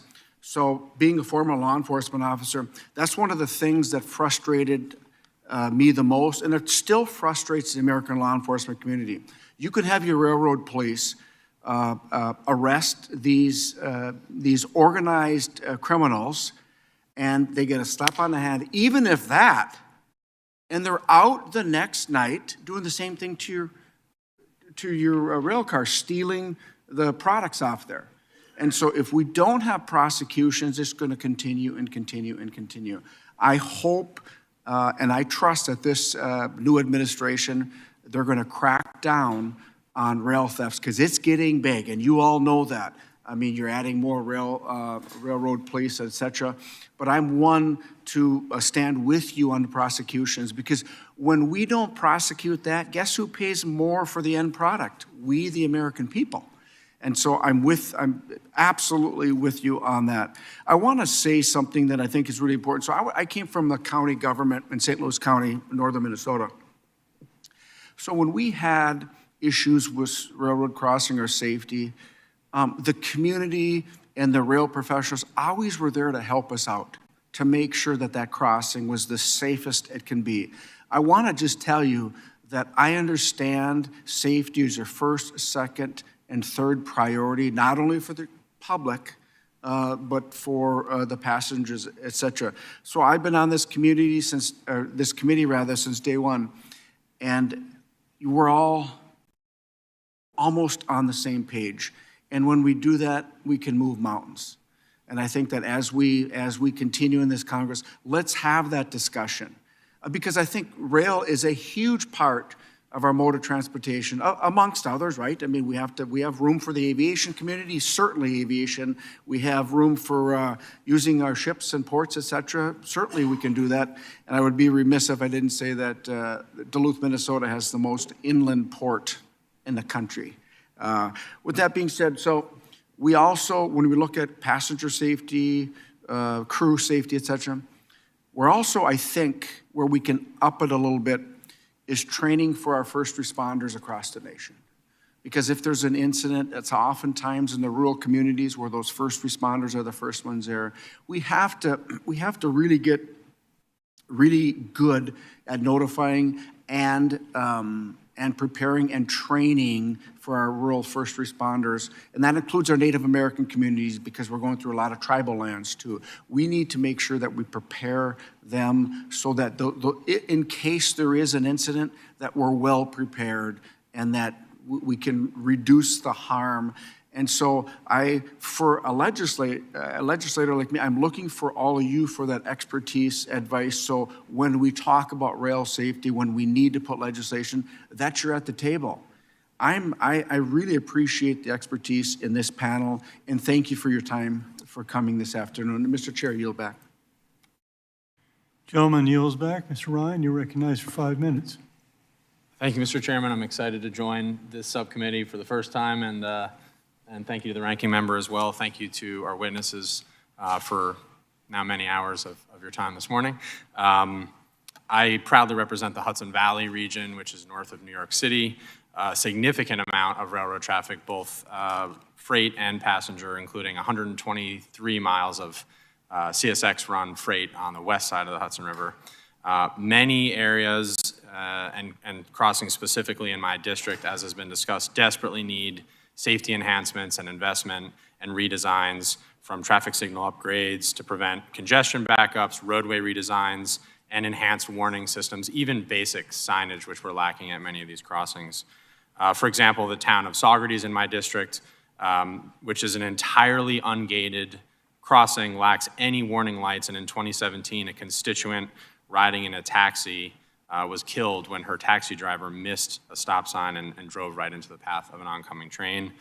a simple fix like warning signage would have helped avoid this tragic incident. CSX operates, as I said, trains throughout many densely populated urban areas in my district, including the city of Kingston, my hometown, which has 35 on average freight trains a day running through the heart of a pretty busy city, carrying a lot of things, but including waste, petroleum, industrial chemicals, and other potentially harmful substances. We greatly appreciate the role CSX plays in our economy, as has been discussed here, but it's been a repeated point of challenge. I was also in county government, like my colleague said, to get cooperation from CSX to really work with us on that, so I'll continue to focus on that. In fact, in the town of Ulster last year, a constituent of mine was struck and killed by a CSX train due to a lack of any pedestrian crossing signage. So I want to work in good faith in a bipartisan way to figure out how to address things like this. In an encouraging sign, and you mentioned this in your testimony, Mr. Jeffries, your written testimony, the city of Port Jervis, also in my district, just received one of the railroad crossing elimination RCE grants, thanks to funding from the bipartisan infrastructure legislation. This was another very problematic intersection where a few years ago, someone was struck and killed, and this funding will be a game changer to help address that. My first question is to you, Mr. Jeffries, just to ask, on that point of the RCE grants and other similar grants, can you just talk about the value of that, and would ask your help to work at a local tactical level in a constructive way to speed up all these? Absolutely. Thank you for the question. So pedestrian and motor vehicle accidents at crossings are the toughest safety challenge we continue to face. We've seen dramatic decreases in every other type of accident. And so that starts, first of all, with every opportunity, eliminating the crossing. And so with the grant you referred to, that's huge. And while we wish we had endless sources of funds to separate all high impact crossings, that the reality is we don't. And so secondary, we've got to have the best safety equipment there. Warning devices through the Section 130 program. Driver education, public education through partners such as Operation Lifesaver, who, if you haven't done any work with them, would certainly love to get you involved with that, making the public aware. When you see tracks, think trains. It's a common sense statement, but not something that's always reality. And I would love to work with you in your office to continue, one, to prioritize the two programs I mentioned, and two, look for ways to further educate the public and get that out there, because it is an immensely avoidable tragedy that happens too often, and something that we're invested in making further progress on. No, I appreciate that. And I think as we enter this new administration and the new moment we're in, I think it's very important to note grants like the RCE grants and other life-saving funding in the bipartisan infrastructure law should not be politicized. And I hope, and many of you said this in both your spoken testimony and written, that we can at least agree that maintaining, if not bolstering funding to those programs benefits everyone, including the industry, so that they're not having to invest fully on their own in that regard. I'm an Irish Catholic guy, so I'm going to do my best with your name, sir. I know, I apologize. Mr. Deluisio, is that okay? No, that was pretty good. Yeah. All right. I apologize. In terms of your membership and yourself and your experience, what are the challenges that you all have faced in actually installing and driving through projects? Say we have funding, how do we drive through? Oh, I'm sorry, I'm over, Mr. Chair. I apologize. I got too excited. I'm going to have to yield back, and would love to follow up with all of you on follow-up questions. No, I appreciate that, and please feel free, afterwards I'll give you my information. I'm happy to talk to you. We're actually neighbors. I live in northern New Jersey, so I'm not far from your... I'm sorry to hear you're from New Jersey. Yeah, I know. Thanks. Thank you, sir. Gentleman yields back. Mr. Mann, you're recognized. Thank you, Mr. Chairman. A lot different from New Jersey. I'm from Kansas, but New Jersey, Kansas, California all rely on rail, and I appreciate you all and what you do. My state, we have 4,600 miles of rail track, runs the gamut. My district is the western two-thirds of Kansas, except for the counties around Wichita. And so we need good rail networks, class ones and short line, to get our ag products out of fields out of packing plants and to the mouths they're going to feed them. So appreciate you all and what you do. As you all know, this committee is beginning to work on the next service transportation reauthorization, which is a big thing that we're going to focus on this year. Pretty high-level question, but for you, Mr. Jeffries, can you highlight the areas that you think we should be targeting for improvements to ensure that goods, people, or ag products are moved safe in an efficient manner? How would you like, there's going to be limited resources, but in your view, how should we be targeting those funds? So I would say there's a few different things. One is maintaining these grant programs that do have such strong bipartisan support in allowing our public partners and our short lines to receive those funds on a merit-based basis to invest to create and expand capacity to serve customers like all the good folks in your community. Two, I would say you can make those programs run better, either by Congress or the administration by getting dollars out the door more quickly. We talked about delays. By permitting reforms, allowing projects and money to be put to work more quickly. And then, on the operational side, creating a more outcomes-based regulatory environment. And I know there are differing views on this, but I think there's a lot of common ground about how do we achieve the best safety outcome in a way that allows for innovation, frees up the network, allows goods to continue to move, takes people out of risky situations. And at the end of the day, promoting, American competitiveness in a way that encourages investment, encourages goods to move, encourages products to move out of your state to other states and to other countries at the end of the day. So we're not looking for funds primarily, but the Highway Trust Fund sure is, and that needs to be fixed in a dramatic way. That's right. Yep. Our whole transportation network, as we know, is interconnected, which is important at this committee. Next question for you, Mr. Baker. Kansas is served by 14 short line and regional railroads. We have 2,000 miles of track. Short lines play a vital role in the network. In your opinion, what are the biggest barriers that our short line operators are facing right now? The biggest barrier short lines face is a lack of funds, right? And it goes back to the origin story. The reason there are so many short line railroads in Kansas is because if you go back a couple of generations, those were the unprofitable, unloved, kind of marginal branch lines of larger railroads.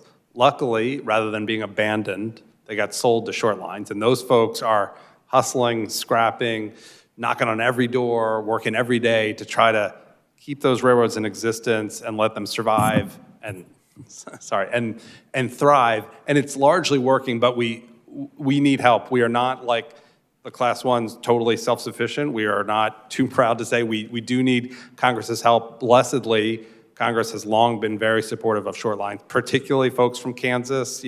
Now Senator Moran has been a long time, very aggressive supporter of short lines, and you have been too. The CRISI program, again, is the single most important program under this committee's jurisdiction that really matters to short lines. The Nebraska, Kansas, and Colorado Railroad, the South Kansas and Oklahoma Railroad, they've both benefited from CRISI grants and short lines, and there's more to come as long as we can keep that program going. Yeah, which is incredibly important to support because, when short lines don't function well, we can't get our ag products to the mouths that feed it, and it's going to cause food inflation because you can't move these fields. You can move the products if they grow, and that matters. I think about our families farmed, 130 years ago. If you go back on the abstracts, our home place used to be owned by the railroad. That the federal government gave it to the railroad. We and many other people settling Kansas purchased that, and that's what the railroad used to continue to fund building more track, right? And so literally, the railroads were instrumental in us building western Kansas, building the Midwest and really western part of this country. So we need to keep supporting you guys. Thanks for being here. I appreciate we're having this hearing, and I yield back the balance of my time. Thanks. Gentleman kneels back. Ms. Sykes, you're recognized for 5 minutes. Thank you, Mr. Chair, and thank you as well as the ranking member for holding this hearing today, kicking us off for this rail subcommittee hearing. As you all know, on February 3rd, 2023, a Norfolk Southern train carrying hazardous materials derailed in East Palestine, Ohio. to prevent a potential explosion. A controlled burn was also ignited, spewing these chemicals into the air and sparking health concerns for Ohioans and Pennsylvanians alike.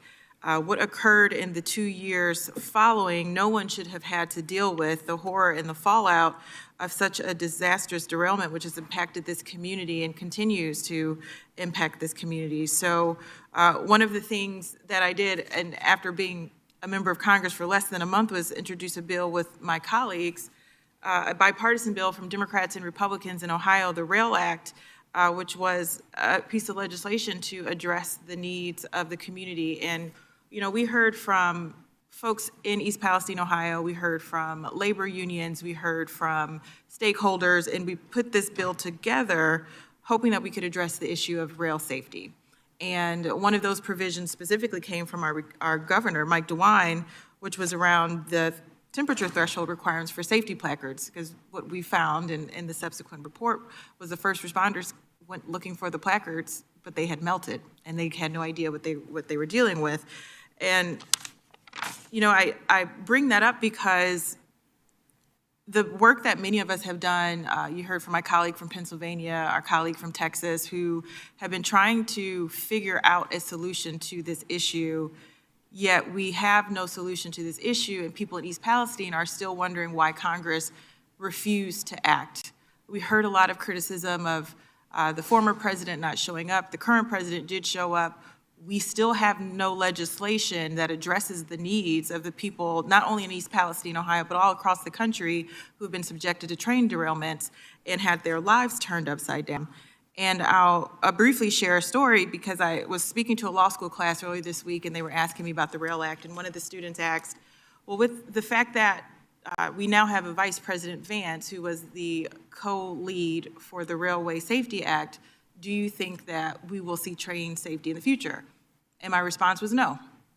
And they waited for me to say something else, but my response was no, because after ruining these people's lives in East Palestine and constantly begging for hearings, having 2 or 3 or 4 or 5 different versions of the bill, trying to find a solution that would ultimately address the needs of everyone, we still have nothing.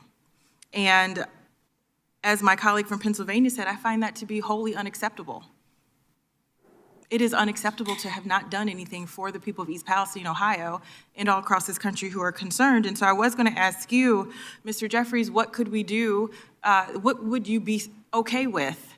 But my colleague had already answered this, and you answered the question, so now I know. But I am going to ask Mr. Cassidy, what are some of the things that you suggest that we could do? Because at this point, I just want you all to be on the record of expressing solutions that we can hear, that we can put to paper, and then we can implement and keep our community safe.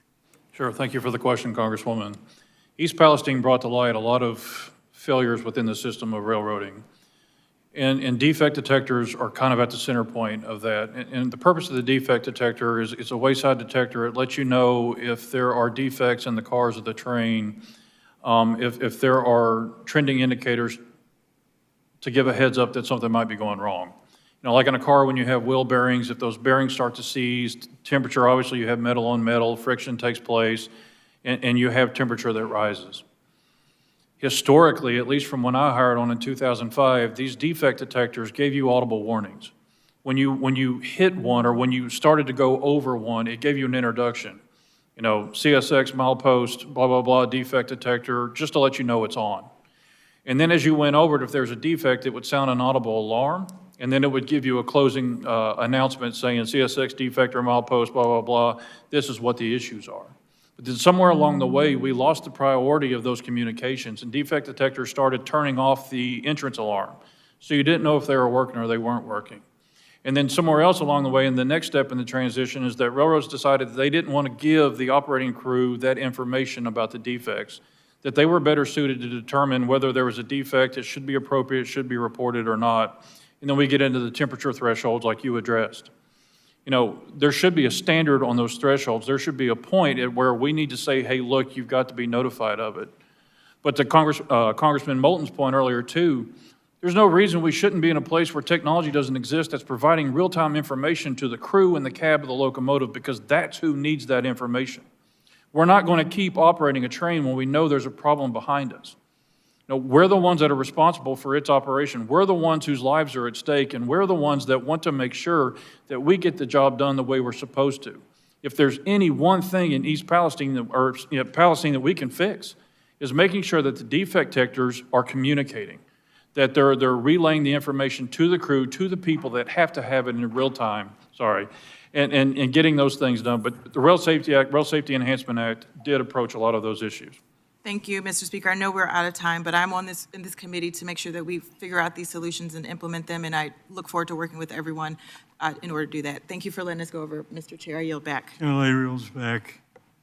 Mr. Burchett, you're recognized. Thank you, Mr. Chairman, Speaker. Mr. Jeffries, what priorities or revisions would you like to see in the surface transportation reauthorization legislation? So to name a few, fix the Highway Trust Fund. Our competitors have gotten and are on pace to get over $300 billion in public subsidy for the infrastructure they operate over. How would you suggest we fix it? VMT with a weight variance on it. There are initial pilot programs out there. It's very eminently doable right now, and it's the most equitable way to do it. 2, no truck size and weight increases. 3, maintain multimodal competitive grant programs for our public partners and our short line colleagues. 4, create an outcomes regulation-based paradigm that focuses on safety outcomes versus inputs, to name a few. All right. Permitting reform, sensible permitting reform. Sir, we're government. We're not in the business of fixing things. We're in the business of making it worse. But I appreciate that. We'll work on that. The Highway Trust Fund, tell me how it impacts the rail industry. Well, as I mentioned, freight railroads, Class 1 railroads, we pay for almost 100% of our own funding of our infrastructure, to the tune of, when you account for inflation, $1.1 trillion of private funding since 1980. And we compete strongly against our trucking partners. They are partners, they're also competitors, and they operate over a public highway system that is woefully underfunded by the user fee structure. And all that leads to is a competitive imbalance. And look, I've heard the ATA advocate for paying more into the system. I've heard countless stakeholders advocate for paying more into the system. We haven't had a change since 1993. Think about how much inflation has occurred and how much less the dollar is worth now. I hear it every day, every day. I had a question about new technologies, but I believe Mr. Cassidy addressed some of those with the bearing indicators. I've packed a few of those Timken bearings in my life, big and small. That's something everybody ought to do at some point. And have the federal regulations slowed the implementation of these technologies, Mr. Jeffries? Simple yes or no. Yes. Thank you. Mr. Baker, how's the short line rail industry utilize the Consolidated Rail Infrastructure and Safety Improvement Grants? Yes, sir. CRISI allows us to do projects that we just simply couldn't afford. Right? And what's your biggest barrier for that, with that? The biggest challenge going forward is, will CRISI continue to exist? Because the need exists, and so we need to make sure in the next surface reauth bill that the program continues with advanced appropriations. Once the grant has been given, the biggest barrier is just how slow it is to get from, the award date is incredibly exciting and everyone's happy and there's a press release and a press conference, and then the next couple of years is sort of a painful slog of actually getting money in the ground, in ties and rail, and it just really doesn't need to be that slow. Okay. And that's how you think we should improve that, is to make it faster? Yes, sir. All right. Don't call me sir. It's just Tim. You'll get nowhere showing me any respect up in Washington, sir, I can assure you. Noted. Thank you. Let me ask you one more question, Mr. Baker. You've been very helpful. Has the bureaucratic red tape interfered with short line's ability to build, and how can Congress remove those barriers? I don't need the lawyer answer. I need me and you sitting here talking answer. The answer is yes. The red tape has slowed the process of building, and there are simple things. And I'm not even a lawyer, so I won't give the lawyer answer. But you work for a living. You choose not to steal, is what you're telling me. Things such as permit by rule, where if it's obviously a rehabilitation in an existing right-of-way, the answer is obvious. There's going to be no significant environmental impact. It's going to get a categorical exclusion. There's no reason that process needs to take months or years. That should be essentially instantaneous. Also, pre-award authority, let us spend our own money at risk, and then we can get the project going. And then if you want to spend a few months arguing over paperwork, it's not as painful because at least we're making progress. Would any of you two gentlemen like to add anything to that in the next 12 seconds? I would just like to add that, I agree.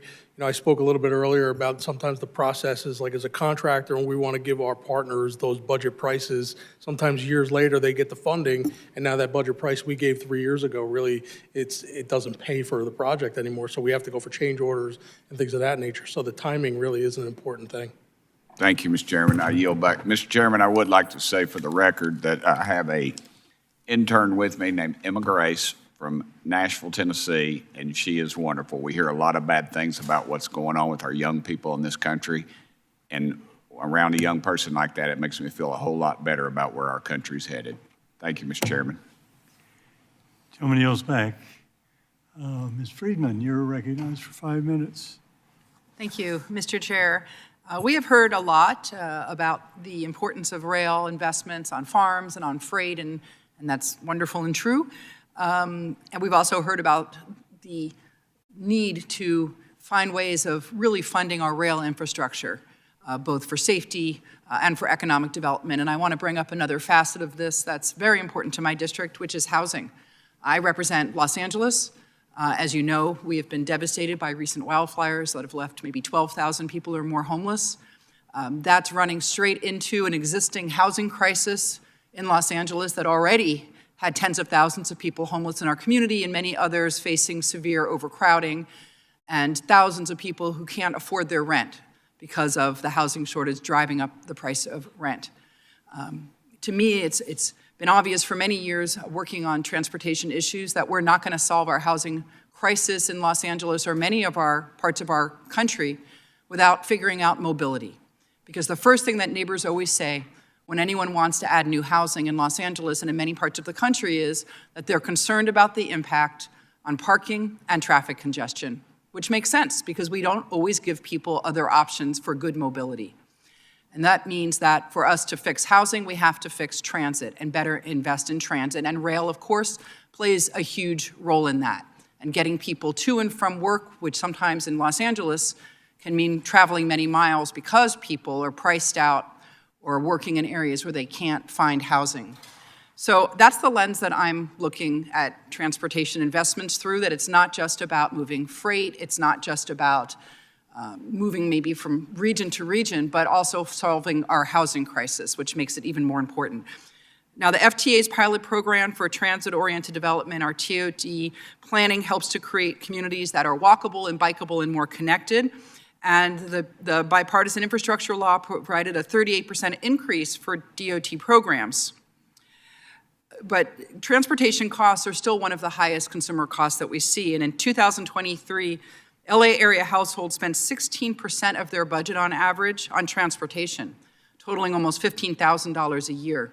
And for people who are transit dependent, people who can't afford a car or for a variety of reasons can't have a car, we actually give them a pretty miserable experience because we don't invest enough in transit, partially because our formulas from the federal government don't reflect the real need. So I am wondering, and I guess I'm going to direct this to Mr. Cassidy, but it really can be any of you, how can the federal government be a better partner? I know that, of course, funding is a part of it, but I am looking for ways to help support rail expansion, upgrading rail, faster headways, and so is there something I should be looking at, certain programs that I should be fighting for, or policy changes that I can help push forward to help with transit in Los Angeles and across the country? Sure, thank you for the question, Congresswoman. I wish I was better equipped to really speak to this and the funding nature of it. But what I will say, one, I want to be understood that labor is fully on board with helping to rebuild the LA community, and anything that we can do to encourage the growth or new introduction of transit and rail, we are 100% on board. You know, the one critique I would offer about government and its role and how we do that, is just having an open communication and an honest conversation about what we can do to make things better, especially in the rail space.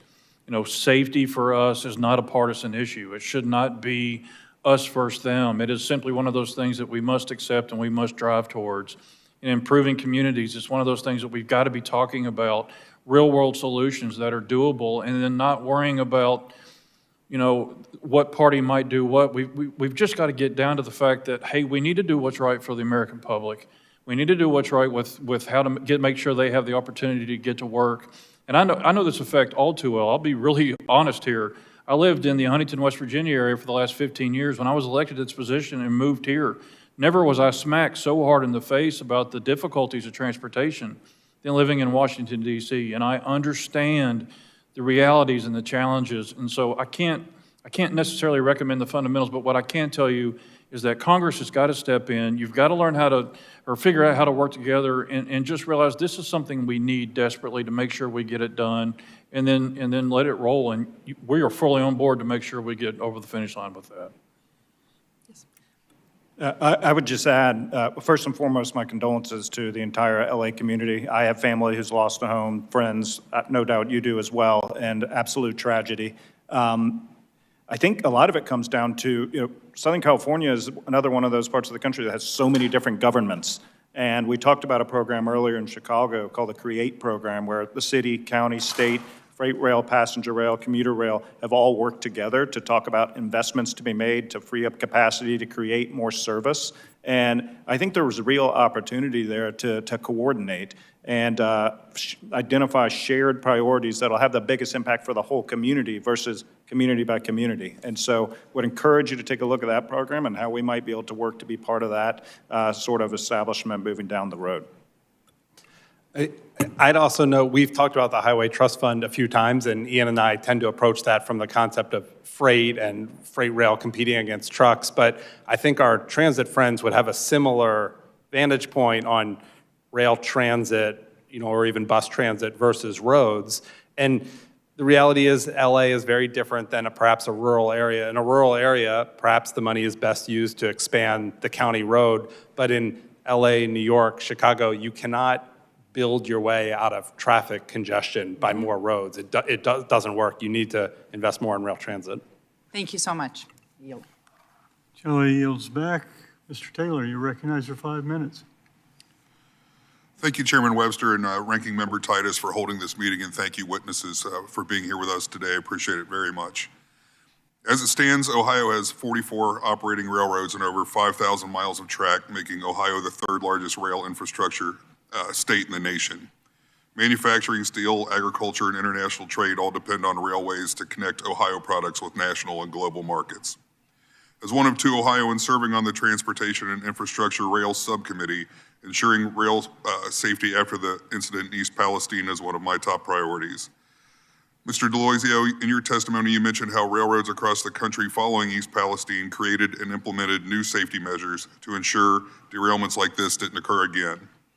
Can you go into further detail about specific safety measures that the National Railroad Construction and Maintenance Association has taken to this point? Thank you, Congressman. So our association of contractors and engineers and suppliers, they're constantly looking at new technologies like these hot box detectors, like signaling information, data processing things. Our contractors are constantly looking at safer and better and more efficient ways to fix the tracks and also to work with the railroads, the operating railroads. I mean, our association, we have a robust safety committee which talks about constantly about, you know, safer railroads, safer way to do things, safer procedures. While we don't get into the actual operations of the trains, you know, our contractor members help our Class 1 and our short line partners in making things safer. So when it's installation of those detectors or whatever new technology comes out there, we're definitely on board to try to help them and support them and be a sounding board for them to try to advance some of these technologies. Thank you. Mr. Jeffries, we've heard conflicting statements over the course of today about derailment statistics over the last 3 years. Would you mind sharing some of the underpinnings of your testimony earlier that the rate of derailments is going down over the last few years?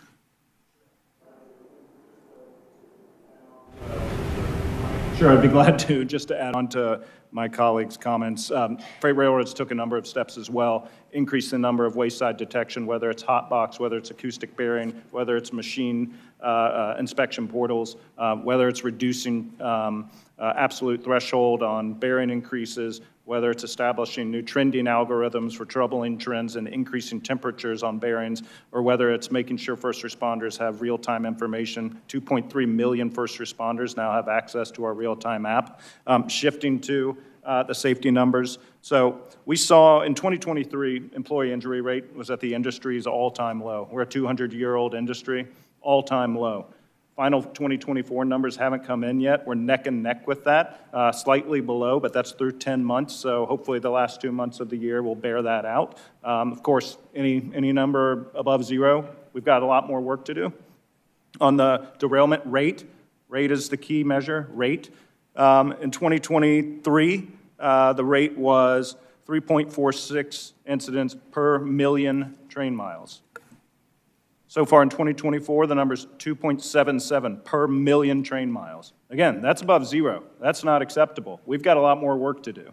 But the vast majority of those incidents occur within the yard or on industry track, not on the main line being the interstate highway of the rail network. That does not diminish those incidents. They can absolutely result in tragedy, and do, and so we've got to minimize those in-yard incidents. We've seen a significant downtick there, but those incidents also largely include a wheel coming off a rail during a switch, so we cannot equate all derailments. Okay. Thank you for that. Many short line railroads across Ohio and the United States operate on decades-old or century-old existing infrastructure. I support investing in infrastructure, but we also have to be mindful of the deficit. Consolidated Rail Infrastructure and Safety Improvements, or CRISI grant program, seems to be transformative in repairing outdated infrastructure without wasting taxpayer dollars. What's the biggest barrier for short line operations or operators when they consider or apply for a CRISI grant at this time? Right. Well, I appreciate the underpinning of the question. Short lines, we take a lot of pride in the fact they're very, very lean. There's almost no bureaucracy. If a short line gets 10, 12, even $5 million from the FRA and a CRISI grant, that money goes right into the track. There's not a big engineering studies, there's not layers of management to process it through. So we feel very happy that we can deliver government a good bang for the buck. The delays from announcement to obligation, that's really the biggest hurdle to overcome. And then, of course, just making sure the program continue to exist, because we have a lot more to go in Ohio. We've made great progress, but there's a lot more to do. Thank you again. Chairman, I yield back. Gentleman yields back. Mr. Nadler, you're recognized. 5 minutes. Thank you. Let me start by thanking Chairman Webster and Ranking Member Titus for holding this hearing and the witnesses for appearing. Before I go into my questions, I want to express my concern again about President Trump's hastily and poorly drafted executive order that froze a substantial portion of critical bipartisan infrastructure law funding. Despite the White House drafting memos and OMB trying to clarify, states are still being told that their approved funding for bridges and highways is on pause. I remain concerned that the White House triggered an entirely avoidable crisis, and I urge the White House to finally clean up this mess. Mr. Jeffries, your testimony underscored the many advantages of rail freight compared to trucking, particularly in terms of safety, efficiency, and infrastructure sustainability. Studies suggest that increasing truck size and weight limits could divert as much as 20% of freight from rail to roads. Could you elaborate on the potential consequences of such a shift for the communities we serve, including the strain on the nation's road and bridge infrastructure? Thank you for the question. Welcome back to the committee, and thank you for your long-standing championship of this issue. The impact will be immense, to put it lightly. We already have a highway trust fund that's underfunded by hundreds of billions of dollars. We've long since abandoned the user pays fee. Our trucking partners operate over infrastructure, of which most estimates say they pay max 60% to cover the cost of the infrastructure damage. Increasing truck weights would only exacerbate infrastructure damage, exacerbate congestion. That's more trucks moving up and down the I-95 corridor, the I-81 corridor, which every time I'm on it, I feel like I'm the only car driving on it. Increase emissions. It's not good for customers, consumers, communities. It's not good for frankly, society. And at the end of the day, from my perspective, and oh, by the way, I know we've had our differences today, but this is an issue I guarantee you every single one of us sees eye to eye on and supports. So at least there's a few things out there. But from my perspective, look, we're just looking for a level playing field here. We pay for our infrastructure, and we expect our competitors to pay for their infrastructure, and then let the chips fall where they may. But when you're subsidizing infrastructure to the tune of hundreds of billions of dollars, that just flips the scale on its side and pushes freight where it's going to go to the cheapest level, which is going to be the highways if it's allowed to increase weights at, in addition to that level of subsidy. Does everybody on the panel, in fact, agree with Mr. Jeffries on this? I do, for sure. I'd also note there's a huge safety concern, which you all have pointed out. There are 40,000 people dead last year on the interstate highway system. We're used to that as a country because it happens every year for decades, but that's a horrifying number. And the fact that anybody could look at that scenario and say, what we ought to do is add bigger and heavier and more trucks to that, I just don't think that makes a lot of sense. Thank you. Mr. Jeffries, your testimony also mentioned the disparity in funding between rail and trucking. What policy changes could Congress implement to address this imbalance while ensuring a fair and competitive freight transportation market? Well, first of all, don't make any changes to truck size and weight. And second of all, we've got to get a hold of how the highways are funded. It's got to be done by the user. And I would just say, it's not just the folks on this panel that share our concerns. It's truck drivers. There's a lot of trucking companies. To my knowledge, the ATA is not advocating for this. This is a select group of shippers advocating for this. And so we believe citizens don't support it. So we believe the vast majority of this country opposes any sort of change. Thank you. Finally, your testimony highlighted the importance of programs like the Infrastructure for Rebuilding America, which I was proud to help create a decade ago, and the Mega Grant Program. These initiatives have been instrumental in addressing critical infrastructure challenges nationwide. They also represent vital funding opportunities for transformative projects like the Cross Harbor Freight Tunnel Project, which has the potential to significantly divert freight from trucks to rail, enabling the more efficient movement of millions of tons of goods each year through New York and New Jersey. Mr. Jeffries, in your view, what steps can Congress take to improve these grant programs to support even more transformative projects, particularly in high-need areas? I'll be quick. Keep funding them, get the money out quicker, and make sure that distributions and awards are merit-based, and finally, one central application for all these different programs so that folks don't have to reinvent the wheel every time they're applying for funding from a different program, but fully support. Thank you. I yield back. Gentleman yields back, and don't see anybody else that hasn't been recognized, so thank the witnesses. Thank you for coming, staying to the end, giving us great direct answers on all kinds of issues. With that, meetings. Yes, go ahead. Thank you. I just heard several mentions of cargo theft. We've been working on retail theft, and that's much more than stealing a candy bar now.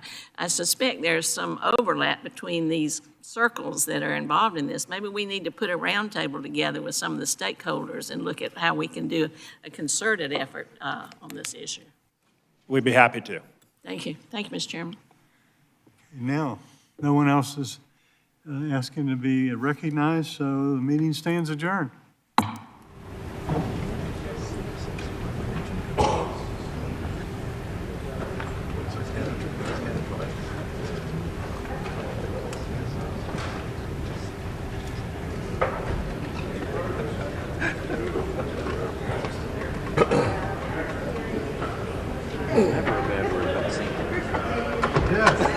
I keep track. That's a good hearing. I was worried with the connect Alaska by like the hope to see it. you all have trackage in that part of Canada that borders Alaska? Prince Rupert is Florida. Okay. Because that's probably more CP.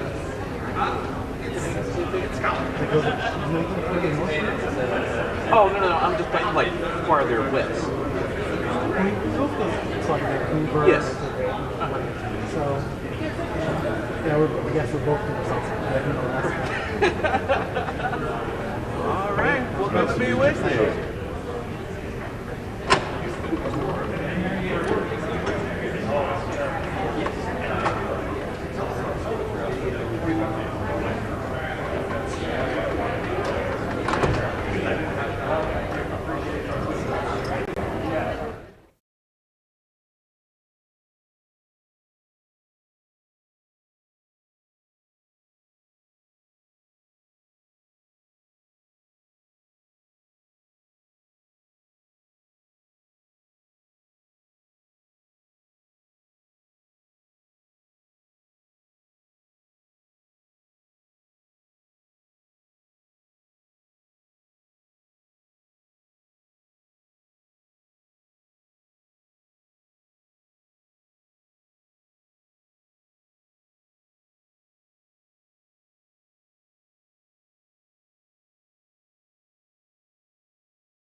or the staff can give you a rundown, but it includes $1.1 billion from McKesson, Cardinal Health, Amerisource Bergen, three of the nation's largest drug distributors, $523 million from Teva, $458.2 million from CVS and Walgreens, $250 million, as was just announced today, from Purdue and